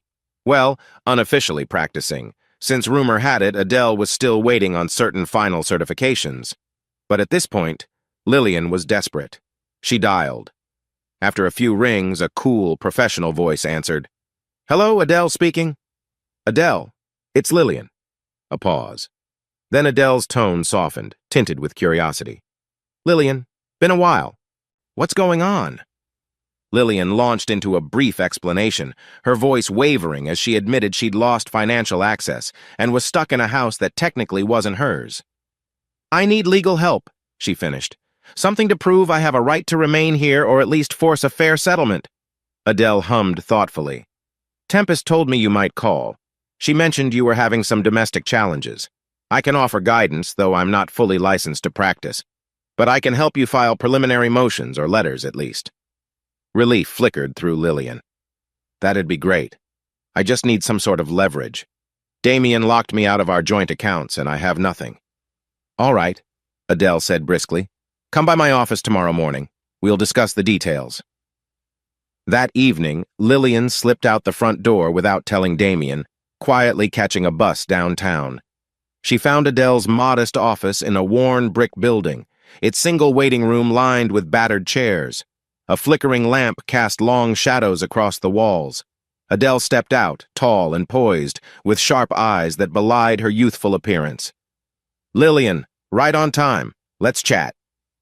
Inside the small office, Adele closed the door, gesturing for Lillian to sit on a second-hand leather couch. As soon as they were settled, Lillian poured out the story: her marriage, the fertility heartbreak, her drifting away with Marcus, and now returning to find Damien entangled with a new woman. Adele scribbled notes, occasionally pushing her glasses up her nose. "Your name is not on the house deed. That complicates things. Legally, you could challenge it if you contributed financially over the years, but you need proof bank statements, receipts, that kind of thing." Lillian shook her head. "Damien's locked all that down. I'm guessing he moved or hid funds, too. He's got a small electrical company that might be profitable, but I don't know the details." Adele tapped her pen against a legal pad. "We can draft a demand letter requesting an equitable share of marital assets. Even if your name isn't on the deed, you may be entitled to partial settlement. But to be frank, if he wants to fight, it'll be messy." The words sent a cold shiver down Lillian's spine. She recalled Damien's angry glare, the sense that he was done making concessions. "What about a temporary injunction to let me stay in the house?" Adele considered. "You might file for that, but it's not guaranteed. Judges can be reluctant to force cohabitation if tension is high. Also, if you truly feel threatened, living there might not be wise. Are you sure you want to stay?" Lillian hesitated, remembering Marcus's hospital bills, her own empty wallet. "I have nowhere else. Marcus can't support me, and I definitely don't want to rely on Tempest alone." Adele's lips curved in a slight frown at the mention of Tempest, but she kept her thoughts private. "Very well. I'll draft some documents. We can at least show Damien you're not backing down." Lillian exhaled, nodding. "Thank you, Adele. I appreciate it." As they wrapped up, Adele offered a final note of caution. "Remember, Lillian, the law can only do so much. If he's determined to keep finances away from you, it may take months or years to see a resolution. Consider your long-term options." Leaving the office, Lillian felt both relieved and anxious. She rode the bus back toward the suburbs, the neon signs of the city streaking by in the darkness. Her mind churned with possibilities: a legal battle, potential eviction, or a standoff under Damien's roof. When she arrived home, the living room lights were dimmed. Faye's voice floated from behind the closed office door, presumably discussing scheduling with Damien for his business.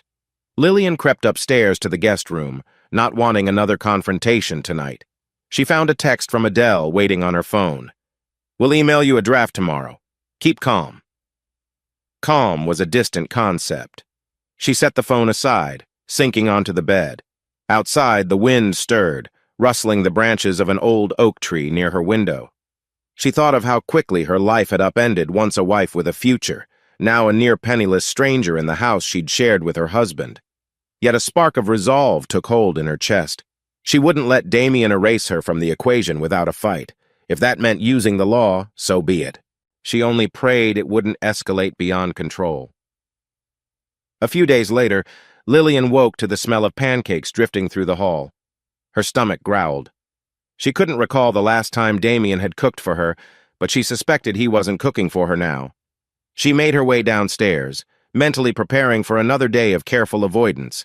In the kitchen, she found Faye plating a fresh stack of pancakes while Damien set out silverware. They looked so in sync, like a well-rehearsed team. The sight made Lillian's heart pinch. Damien noticed her first. "Morning," he said curtly. "Faye and I have a busy day. We're heading out to meet a contractor about a large-scale wiring project." "Oh, how nice," Lillian replied, forcing civility. She tried not to stare at the casual intimacy of their interactions, Faye leaning in to pass him the maple syrup, a soft smile curling her lips. Faye offered a polite nod in Lillian's direction. "Would you like some pancakes? I made plenty." Lillian's pride nearly made her refuse, but hunger won out. "Sure, thanks." She settled at the small table, noticing a manila folder that read Project, Oakwood Apartments. Faye quickly slid it out of sight. "Sorry, just some business details," she murmured. Lillian gritted her teeth. "That used to be me in the know," she thought. "Now I'm the outsider." She focused on the pancakes, trying to quell the bitterness in her chest. They ate in strained silence until Lillian cleared her throat. "I'm meeting with a lawyer soon," she said, voice tight. "I'm done being in limbo. If you intend to freeze me out financially, I'll take the necessary legal steps to protect my rights." Damien's fork paused midair. A flicker of exasperation crossed his face. "You have the nerve to talk about rights after everything you pulled?" She tensed. "I do. This marriage might be broken, but I'm not disappearing quietly." A sardonic laugh escaped him. "Wow, Lillian. You walk out on me, shack up with Marcus, and now you're back here demanding I support you? The irony is staggering." Faye cleared her throat gently, as if to diffuse the situation. "Maybe it's best not to do this right now." But Lillian stood abruptly, pushing her chair back. "Yes, let's do it right now. I'm sick of tiptoeing around. Damien, you've got a new friend good for you. But that doesn't erase the fact that I still have a stake in this home, in our shared life." Damien's jaw set. "You have a stake in what you abandoned, and I didn't bring Faye in to rub anything in your face. She's actually helpful, not a constant source of drama." Anger flared white-hot in Lillian's chest. "Oh, so now I'm the worthless drama queen and she's your savior? You're letting her play house while I'm treated like a squatter." Faye stepped forward, palms raised. "Look, I don't want to fight. I'm not trying to replace anyone. Damien asked me to help with logistical things, that's all." Lillian scoffed, eyes burning. "Help with logistics, sure. But let's be real, you're pretty cozy for just business partners. Cooking together, living together, acting like you own the place." An uncomfortable hush fell. Damien's gaze hardened. "Faye doesn't need to defend herself to you. She's the one person who stood by me when the rest of my life collapsed." "That's a convenient story," Lillian spat back, her voice trembling with hurt. "But I see what's going on. Tempest was right about men. They find new conquests the moment you show vulnerability." Faye let out a quiet gasp. "That's not fair or true. Damien's been nothing but straightforward." Lillian couldn't contain her frustration. "Oh, sure. He only locked me out of our accounts, left me with nothing, took up with some random woman. Very straightforward indeed." Damien slammed his palm on the countertop, making the dishes rattle. "Stop it." I have every right to protect what's mine, especially after you took off with Marcus and left me in the dark. She glared at him, fury mixing with shame. You had no right to freeze me out. I contributed to this household for years, even if my name wasn't on the deed. And now you bring in a stranger to fill my place? That's low, Damien. Be careful, Damien warned, voice low. Insult Faye again, and I'll throw you out tonight, no matter what lawyer you have. Faye put a hand on his shoulder, trying to calm him. Damien, let's not do something rash. But Lillian, her pride stinging, refused to back down. You can't just toss me onto the street. Maybe that's what you want, so you can play house with her without feeling guilty. Guilty? Damien let out a harsh laugh. I stopped feeling guilty the moment you chose to lie and cheat. If you want to stay under this roof, watch your mouth. Tears pricked Lillian's eyes. She fought them back, swallowing the painful lump in her throat. Fine, she said shakily. I'll keep quiet until the lawyer sorts this out, but don't expect me to roll over and accept your fling with Miss Sunshine here. Faye's cheeks colored, but she kept her composure. Let's step away from the personal attacks. We all need some breathing room. Damien nodded, running a hand through his hair. Agreed. Lillian, stay out of my business, and you can keep your corner of the house for now. Lillian stared at him, anger crackling in the air. Then she pivoted and marched upstairs, ignoring Faye's concerned look. She heard the low murmur of Damien's voice behind her, telling Faye it was all right, that they should head out to the job site. In the solitude of the guest room, Lillian collapsed onto the bed, tears finally escaping. She felt like a puppet dancing on a stage of regret and resentment, Damien pulling one string, the ghost of Marcus pulling another, and Faye standing in the wings as a living reminder that Lillian's place in this house, in Damien's life, might be truly lost. A late afternoon sun filtered through the blinds, casting slanted bars of light across the living room floor. Lillian paced restlessly around the coffee table, phone in hand, waiting for a call from Tempest. The house felt oppressively silent. She knew Damien was in his office, probably discussing schedules with Faye or handling some last-minute client calls. Finally, the phone vibrated. Lillian snatched it up. Tempest, she breathed, relief mingling with tension. Tempest's voice glided smoothly through the speaker. My dear Lillian, you sound unsettled. Is he giving you trouble again? Lillian pressed her free hand to her temple. I just can't handle all this. Damien is practically ignoring me, except to threaten that I'll be kicked out if I step out of line. Faye's here, playing the perfect companion for him. And the finances, he's locked me out. I have next to nothing. Tempest tisked softly. You see, I warned you that your husband was stifling you. He's showing his true colors now. You deserve better, free from the shackles of that controlling man. Lillian sank onto the couch, shoulders drooping. I wanted freedom, yes, but I didn't expect it to turn into this vicious battle. I'm drained. It's like I can't trust anyone. Even Marcus abandoned me to deal with my own problems. Tempest's tone shifted, taking on a coaxing edge. Marcus was just an instrument of your awakening, my dear. Sometimes the universe brings a person into our life for a short time to teach us a lesson. Now you need to focus on your own path. Damien never cared about your spiritual growth. He only cared about controlling you. Lillian felt a pang in her chest.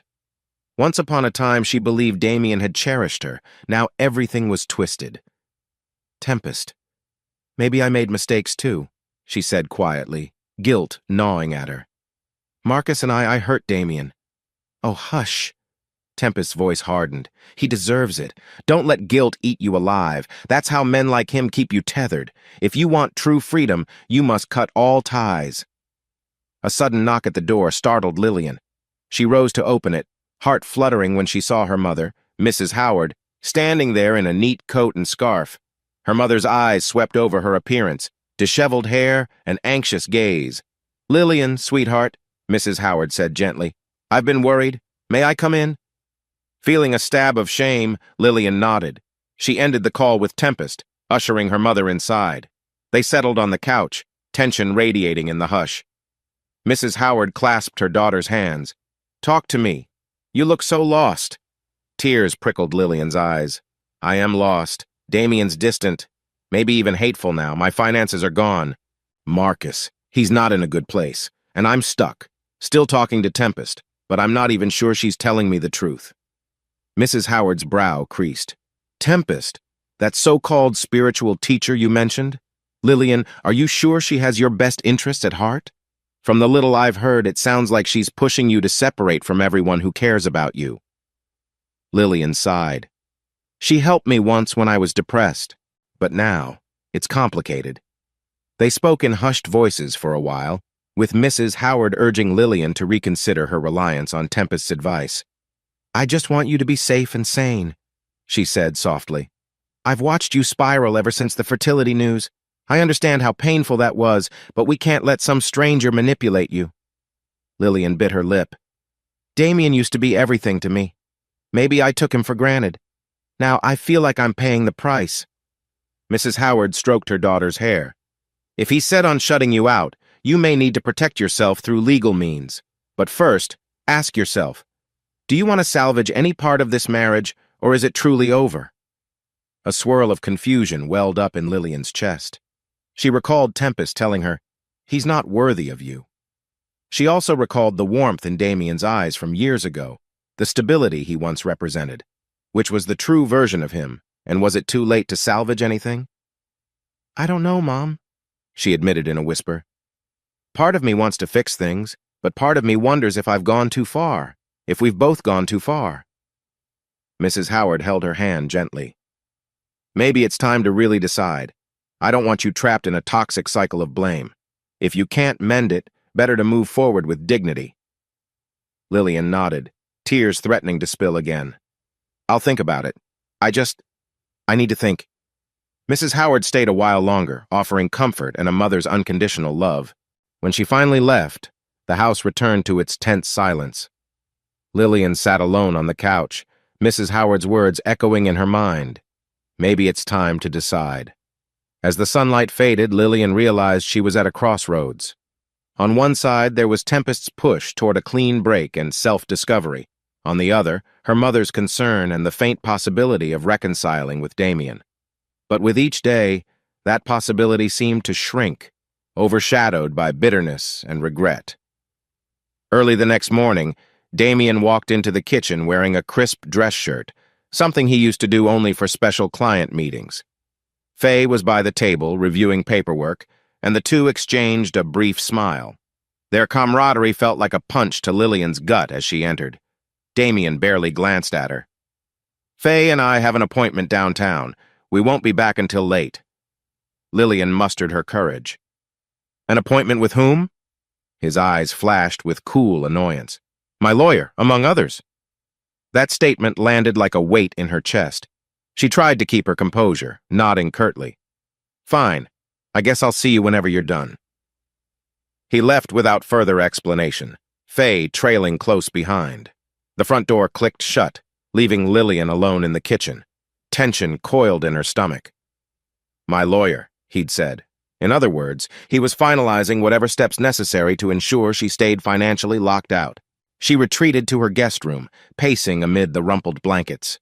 In a surge of desperation, she grabbed her phone and called Adele Garner, the semi-official attorney from Tempest Circle. Damien's meeting with his lawyer, she said the moment Adele answered. I need to make a move before he finalizes anything that leaves me with nothing. Adele's tone held a note of urgency. I've drawn up a motion for spousal support, plus a formal request to freeze any asset transfers. But it needs your signature before I file. Can you come by my office? Lillian exhaled. Yes, absolutely. I'll head there now. A few hours later, Lillian slumped in a rickety wooden chair across from Adele's desk. She skimmed the documents, a swirl of legal jargon that made her head spin. Words like marital property, injunctive relief, and division of assets glared back at her, reinforcing just how far things had deteriorated. Adele tapped her pen on the table. By signing these, you request that the court order Damien not to dispose of any marital assets until the property division is settled. It also petitions for short-term spousal support, given your financial situation. The bitterness in Lillian's chest flared. He's the one who locked me out of our accounts. I wouldn't be broke otherwise. Adele offered a thin smile. Precisely. This should at least give you leverage. But I won't lie, Damien may counter with evidence that you contributed less financially. And if he's already transferred some assets, we might have to prove it was done in bad faith. Great, Lillian muttered, signing the last page with trembling fingers. I can't believe it's come to this. Adele gathered the papers into a folder. We do what we must. I'll file immediately. Keep me updated on any changes in your living arrangements. Lillian thanked her and left, dread twisting her stomach. The day felt gray and heavy, threatening rain.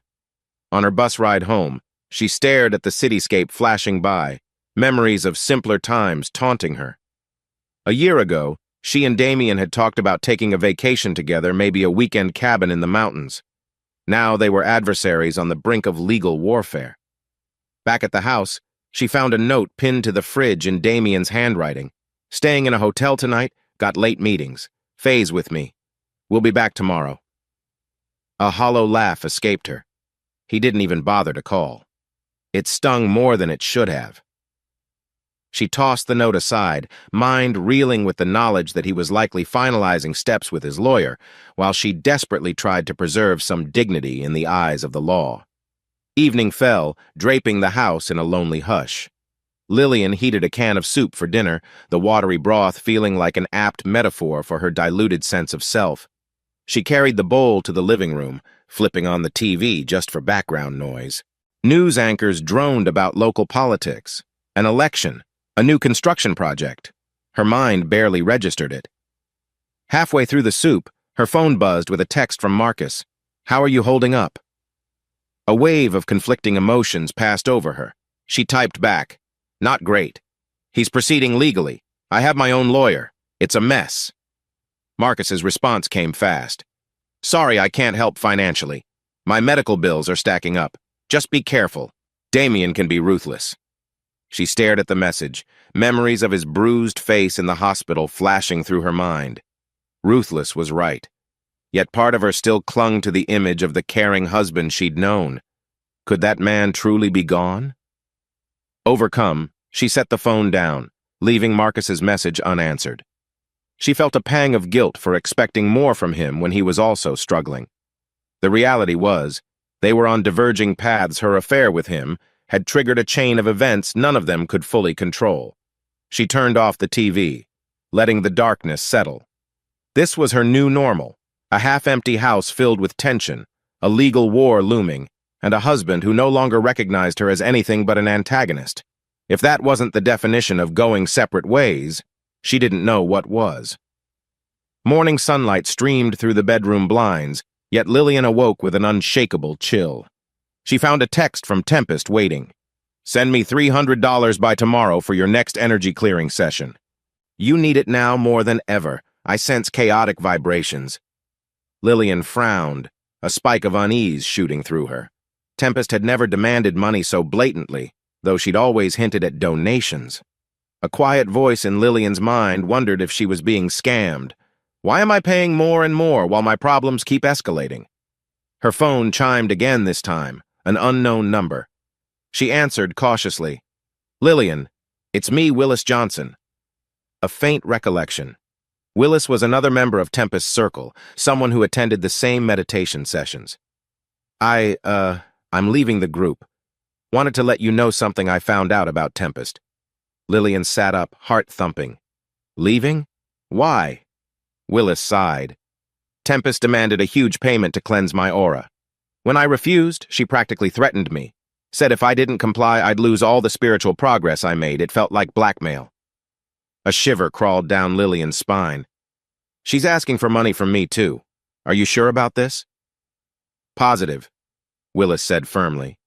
Look, she might have helped you with emotional stuff at first, but I think she's manipulating people for profit. I overheard her bragging about how easy it is to milk desperate souls. Lillian's stomach twisted. This call confirmed a gnawing suspicion she'd tried to ignore. She thanked Willis and hung up, the phone slipping from her grasp onto the bedsheet. Tempest might be a fraud. All this time pushing me away from Damien, from any stable ground. Was it just to profit off my vulnerability? She recalled Marcus's mention of paying for private sessions with Tempest, the hush nature of these spiritual gatherings. Now it all seemed so contrived. How many times did I let her words fuel my anger at Damien? A sudden wave of shame hit her. She'd destroyed her marriage, turned to Marcus, lost financial security, and possibly been used by a guru more interested in her wallet than her well-being. What have I done? Later that day, Lillian forced herself out of the house, needing fresh air. She wandered through a nearby park, the crisp air stinging her cheeks. Children played on swings, couples strolled hand in hand, and for a moment, she felt like an observer peering into someone else's normal life. She settled on a bench, tapping her phone. Maybe she should tell Damien everything, her doubts about Tempest, her regrets. Yet whenever she thought of facing him, she pictured his cold stare and recalled how he'd grown closer to Faye. She wondered if he'd even care about her realization. Still, she had to try something. She dialed his number. No reply. She left a voicemail. "Damien, it's me. I've come to see that Tempest might not be who she claims. I am sorry for everything. Can we talk?" She ended the call, the same old fear gnawing at her. She half expected him to delete the voicemail on sight. By evening, Lillian had still heard nothing from Damien. Instead, she received a barrage of texts from Tempest. "Why didn't you send the payment? You're jeopardizing your spiritual progress." Another, "I sense your negative aura is ballooning. You'll lose everything if you don't trust my guidance." With each message, Lillian's anger grew. She typed back, "I'm done. Stop contacting me. I see what you're doing." She hit send, heart pounding. Almost instantly, Tempest replied with a flurry of accusations. "You'll regret this. Don't come crawling back when your life crumbles." Tears burned Lillian's eyes, but also a spark of resolve. She wasn't about to let another manipulator control her life. She deleted the messages, blocking Tempest's number. That night, she spotted Damien's car pull into the driveway around 10 p.m. She hurried downstairs, catching him by the front door. He looked exhausted, carrying a stack of folders. Faye hovered behind him, similarly worn out but offering Lillian a restrained nod. "Damien," Lillian began, voice trembling, "I left you a voicemail." He shrugged. "Been busy." He set the folders on the hallway table, looking at her expectantly. She steeled herself. "Tempest is a fraud. I have proof she's scamming people. I know she misled me, caused me to—" She paused, throat tight. "I'm sorry for listening to her, for letting her words push me away from you." Damien's expression flickered, a hint of surprise crossing his features. "You're telling me this now?" "Yes," Lillian whispered. "I don't expect forgiveness, but I need you to know I'm done with her. I see how much damage she's caused." Faye cleared her throat gently, stepping forward. Well, I'm glad you realized it," she said, voice cautious. "But it doesn't erase the fact that a lot of harm's been done." Lillian's eyes stung. "I know. I just wanted you both to hear it from me." She glanced at Damien. "I truly regret everything." For a moment, Damien's gaze softened, but then his posture stiffened again. "I appreciate the honesty," he murmured, "but it doesn't change the legal steps already in motion. There's too much water under the bridge." She nodded, tears slipping free. "I understand." He turned away, heading toward his office with Faye. Lillian remained in the hallway, the hush pressing in around her. She'd finally broken with Tempest's toxic influence, yet she felt no closer to healing the chasm between herself and Damien. Upstairs, she curled up in bed, exhaustion dragging her into a fitful doze. Her phone lit up once more with an unknown call, probably Tempest again, or a telemarketer. She ignored it. She was done letting manipulative voices guide her.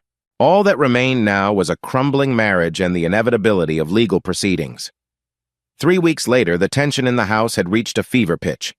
Adele had filed the spousal support motion on Lillian's behalf, while Damien's lawyer countered with claims that Lillian had contributed little financially and abandoned the marriage of her own accord. The court date loomed, though neither side expected a pleasant resolution. On a cold, drizzly morning, Lillian and Damien found themselves in a cramped conference room at a local law firm. The overhead fluorescence hummed, reflecting off the glossy wooden table. Faye and Conrad sat quietly in the corner, witnesses to the final unraveling of a once promising marriage. Damien's attorney, a stocky man in a sharp suit, set out documents detailing the property division.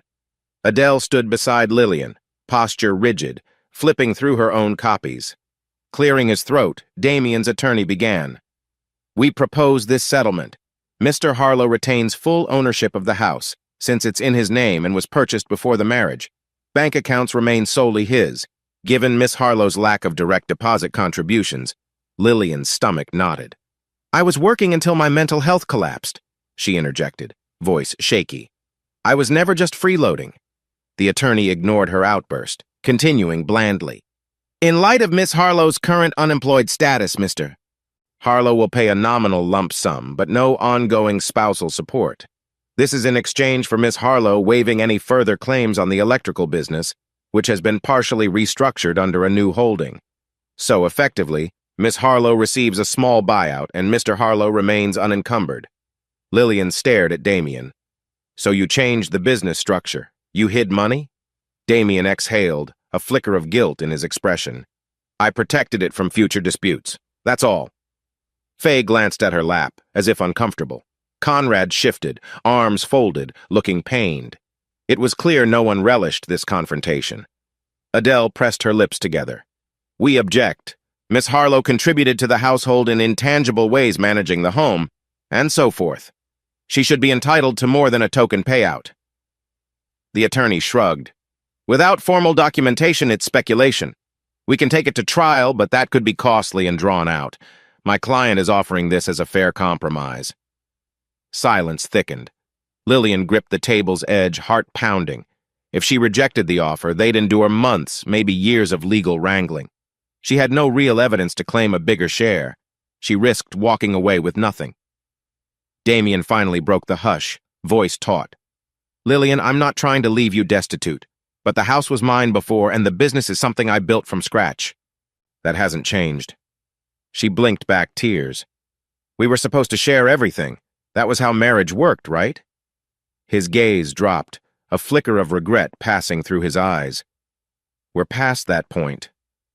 Conrad gently placed a hand on Damien's shoulder, while Faye fiddled with a pen, her gaze locked on the floor. A wave of sadness washed over Lillian. All those years, those hopes, gone. And this is what it comes down to, some papers on a table. Adele quietly leaned in, whispering, We can push for trial if you want, but the outcome is uncertain, and you'd need money to keep fighting. Lillian's throat felt tight. She recalled the emotional chaos of the past months, the betrayals and heartbreak. Did she have the energy to prolong this misery? The small lump sum was humiliating, but at least it was something to start anew. She inhaled shakily. All right, she said, voice barely above a whisper. I'll sign. Damien's attorney passed the documents forward, flipping to the final page. Lillian's hand trembled as she scrawled her signature. She glanced up to see Damien signing next, his expression a mask of resignation. When both signatures were in place, the attorney nodded. This settlement finalizes the division of property and assets. We'll file the divorce decree with the court, effective immediately. Faye and Conrad both signed as witnesses. The atmosphere felt heavy enough to crush them all. Lillian could barely breathe, tears pooling in her eyes. This was it, the official end. She stood on shaky legs, speaking in a quivering tone. So that's it? It's over? Damien offered a stiff nod. Yes, it's done.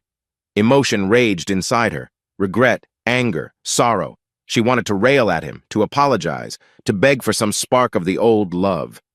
But the blankness in his face showed no opening. Faye's sympathetic gaze only added salt to the wound. Lillian blinked back tears. I'm sorry, she whispered. For everything. Damien pressed his lips into a thin line, unable to meet her eyes. He collected his folders, turned, and headed for the door with Faye by his side. Conrad paused, offering Lillian a gentle pat on the shoulder before following. Alone with Adele, Lillian slumped into a chair, tears spilling unchecked now that no one was watching. Adele silently rested a hand on her back, letting her weep. The fluorescent lights buzzed overhead, indifferent to the heartbreak unfolding below. After a moment, Adele spoke softly. At least it's resolved. You can move forward. Lillian wiped her eyes with the back of her hand. Forward to what? I have a small payout, no job, no relationship. I've never felt so lost. Adele gave a sad smile. I won't sugarcoat it. This is a low point. But you survived worse, like the depression after your fertility issues. You can find a path. Nodding numbly, Lillian forced herself to stand. She might be battered and nearly broken, but some tiny spark refused to die. As she stepped outside, a chill wind swirled fallen leaves around her feet. The gray sky matched her mood perfectly. She walked toward the bus stop, clutching the settlement papers in a flimsy folder. She couldn't see more than a few steps ahead, literally or metaphorically. All she knew was the marriage was officially over, the final door slammed shut. Somewhere in her heart, she accepted that she'd reached the brink. No more illusions, no more waiting. Damien was gone. Tempest was exposed, and Marcus was a memory. The only choice now was to rebuild from ashes or let them smother her. Damien angled the car down a narrow side street, headlights sweeping across the uneven asphalt. According to the address he'd uncovered, this was Tempest's makeshift healing center, set up in a rundown storefront near the old railroad tracks. The neon sign above the door had burned out letters, reading MP_Saint_O_S. Rain pattered against the windshield, a steady drizzle that made the night feel colder than it was. He killed the engine and stared through the gloom. Light flickered inside the building, revealing silhouettes moving beyond the curtains. After everything Tempest had done brainwashing Lillian, sowing chaos, he was ready for a final reckoning. He got out, tugging the hood of his jacket lower over his face. The rain soaked his shoes as he approached the back entrance. A sense of grim determination settled in his gut. You created this mess, Tempest. Time for consequences. Inside the back room, the air smelled of incense and old carpet. The place was dimly lit by mismatched lamps, their cords snaking across the floor. Damien traced those cords to a shabby fuse box. He pulled out a small bag of electrical tools he'd come prepared for a little adjustment. His plan was simple: sabotage the wiring, cause a minor surge, enough to scare the daylights out of Tempest, to let her know someone wasn't afraid of her manipulation. He had no intention of seriously harming her, but he wanted her to understand she'd crossed the wrong person. He located the main line running from the fuse box to the overhead lights, unscrewing a panel with a neat efficiency.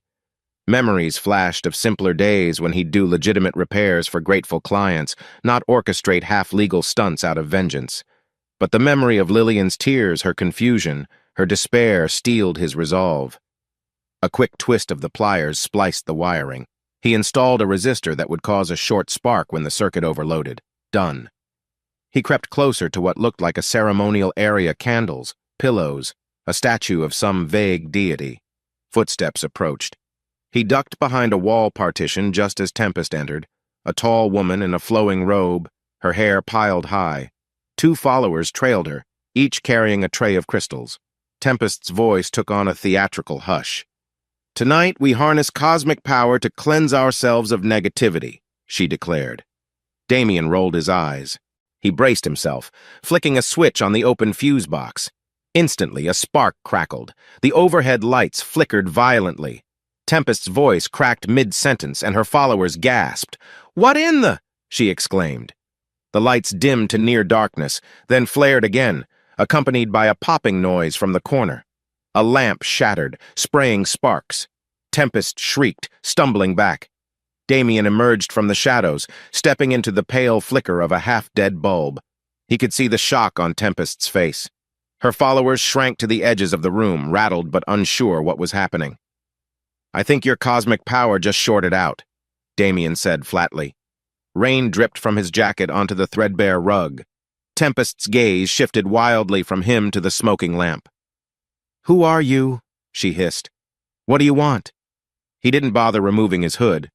"I'm someone you toyed with, someone whose life you nearly destroyed by feeding lies to my wife." Her eyes narrowed, and she glanced at the two followers who huddled behind her. "Get out, or I'll call the police." Damien let out a cold laugh. "Go ahead. Tell them how you've scammed vulnerable people. How you manipulated Lillian Harlow into leaving her marriage, drained her finances, and tried to do the same to half your clients." Tempest's cheeks reddened, fury warring with fear. "I don't know who you are, but you have no right. I have every right," he growled, taking a threatening step closer. Lillian might be too broken to fight back, but I'm not. This ends tonight. No more victimizing desperate souls. No more draining their wallets with false promises.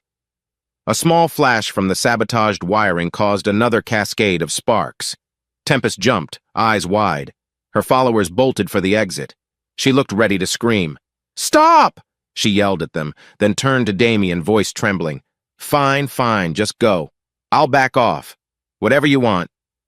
Damien leveled a hard stare, letting the moment stretch. "If I find out you're still leeching money from people, if you so much as text Lillian or anyone else you conned, I'll be back. And trust me, the next time won't be a few sparks and shattered bulbs." Tempest swallowed, chest heaving. "Get out," she repeated, but her tone was hollow now, drained of bravado. Satisfied she'd gotten the message, he nodded and stepped away, the ruined lamp still smoldering behind him. As he slipped back into the cold rain, his heart pounded with adrenaline. He hated sinking to this level, but a grim vindication settled over him. You took advantage of the wrong woman, he thought. He glanced back at the building once, then hopped into his car, flicking the wipers against the endless drizzle. The confrontation was done, but an uneasy weight still pressed on his chest. Retaliation never felt as clean as you'd expect. Yet he couldn't ignore a certain grim satisfaction that he'd at least neutralized one toxic influence from his life and, in a twisted way, from Lillian's life too. A damp wind blew through the outdoor cafe's patio, rustling the faded umbrellas overhead. Lillian stood by a table, arms crossed against the early evening chill. She'd sent Damien a text one last request to talk, and to her surprise, he'd agreed to meet here. She spotted him emerging from the sidewalk crowd wearing a gray jacket that matched the somber sky. He seemed more guarded than ever, but she sensed a subtle shift in his demeanor, less of the raw fury, more of a weary resolve. "Hey," she said softly, gesturing to a seat across from her. He nodded a curt greeting. "Lillian." They settled at the small bistro table. A waitress drifted over, and they both ordered simple coffees, neither caring about the menu. For a moment, they watched the steam swirl from the mugs in silence. Lillian forced herself to speak first. "I know we're already divorced on paper, but I needed to see you face to face. To apologize." Damien's gaze flicked up, eyes revealing a flicker of curiosity. "Apologize for what, exactly?" She swallowed hard. "For everything. Betraying your trust, letting Tempest manipulate me, hurting you. I know it's too late, but I wanted you to hear it directly from me." He exhaled, his shoulders easing slightly. "I appreciate the honesty, but we both know things went too far. No matter how sorry we are, it doesn't undo what's been done." Pain lanced through her chest, but she expected this. "I understand," she whispered. "I guess I hoped you could find some way to forgive me eventually." Damien stared at his coffee cup, turning it slowly in his hands. "Forgiveness is tricky. I'm not the same man I was, Lil. After all this, I don't think I can just snap back to how I felt before." She blinked back tears. "And Faye?" A small nod. "Faye's been a steady presence. I value her. But it's not about her, not entirely. It's about me learning that I can stand on my own, that I don't need to bend over backward for someone who doesn't respect me." Lillian winced. The words cut deep, but she recognized their truth. She fiddled with the handle of her coffee mug, a swirl of regret churning in her stomach. "I do respect you, Damien. I was just broken, naive. Tempest exploited that." His eyes flicked with a hint of old warmth, then cooled again. "I won't pretend I'm blameless. I let my anger drive me into some dark place's revenge, spite. But the damage is done. We can't rebuild trust on ashes." She lifted her coffee, sipping to soothe the lump in her throat. A gust of wind rattled the patio furniture. "So this is it, then?" Damien nodded, a quiet sadness in his expression. "Yeah, this is it. No animosity, but there's no going back." Tears blurred her vision. She set down the mug, forcing a shaky smile. "Thank you for meeting me, and I'm glad you're doing better, I guess. You look calmer." He offered a faint shrug. "I confronted Tempest. Made sure she won't be bothering you or anyone else. That's as close to closure as I can get." Surprise flickered across her face. You did that? Was it dangerous? A wry half-smile played on his lips. I'm an electrician, Lil. I know my way around short circuits. Let's just say I left an impression. Despite herself, she felt a strange surge of relief. I appreciate that. At least now I know she won't prey on anyone else the way she did me. Damien finished his coffee, rising to his feet. Take care of yourself, Lillian. I mean that. She stood as well, the weight of finality crushing her. In a sudden rush, she leaned in as if to hug him, but he stepped back, hands up in a polite refusal. The message was clear. Boundaries had been drawn. With a trembling smile, she nodded. Goodbye, Damien. He hesitated, then murmured, Goodbye, Lil, and turned away, disappearing into the foot traffic. She remained by the table, tears stinging her eyes, coffee untouched. The shadows lengthened around her, the gray sky reflecting the sorrow in her heart. That was it, our last goodbye. She wondered if either of them could truly find peace, but realized sometimes closure meant accepting no neat ending. Eventually, she left a few dollars for the coffee and walked off into the dusk, alone with her regrets. A heavy rain pummeled the courthouse steps, driving people to huddle under umbrellas. Lillian arrived early, wearing a black coat that dripped onto the tiled lobby floor. The final hearing for the formal property settlement, an echo of the divorce proceedings, was about to begin. She spotted her mother, Mrs. Howard, standing near a row of vending machines. Her mother looked relieved and worried all at once. I thought you might need support, Mrs. Howard said softly. Thank you, Lillian whispered, hugging her mother's arm. She scanned the corridor, noticing a suited attorney milling around, along with familiar faces from her earlier court appearances. The tension pressed on her chest like a vice. A bailiff called for the parties in Harlow versus Harlow to approach. Lillian's stomach twisted. She followed her mother into the small courtroom. Damien was already inside, flanked by his lawyer. Faye sat quietly behind them, her posture respectful but calm. The judge, a stern woman with sharp eyes, took her seat. Legal formalities ensued, case numbers, references to prior agreements, disclaimers about the final division of any leftover assets or debts. Lillian's own attorney, Adele, offered minor adjustments, clarifying that Lillian had no further claim on Damien's restructured business. Lillian cast a quick glance at Damien. He appeared composed, not triumphant, just finished. She recalled their meeting at the cafe, how he'd told her he confronted Tempest. That small act of protecting Lillian from the guru's exploitation, even after everything, still touched her. But she also knew that no gesture would erase the damage or the finality of their divorce. The judge cleared her throat.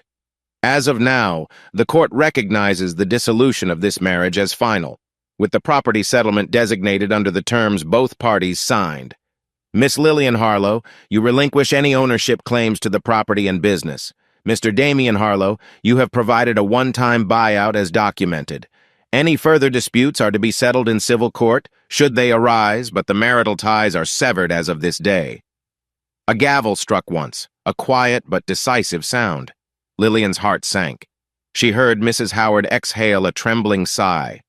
All done, Miss Harlow, Adele murmured, squeezing Lillian's hand in quiet consolation. As they rose to leave, Lillian spotted Faye standing near the exit, arms folded, their gazes locked. Lillian forced a slight nod of acknowledgement. Faye, to her credit, offered a measured, sympathetic expression. There was no gloating, just a flicker of empathy. Damien slipped out a side door with his lawyer before Lillian could approach him.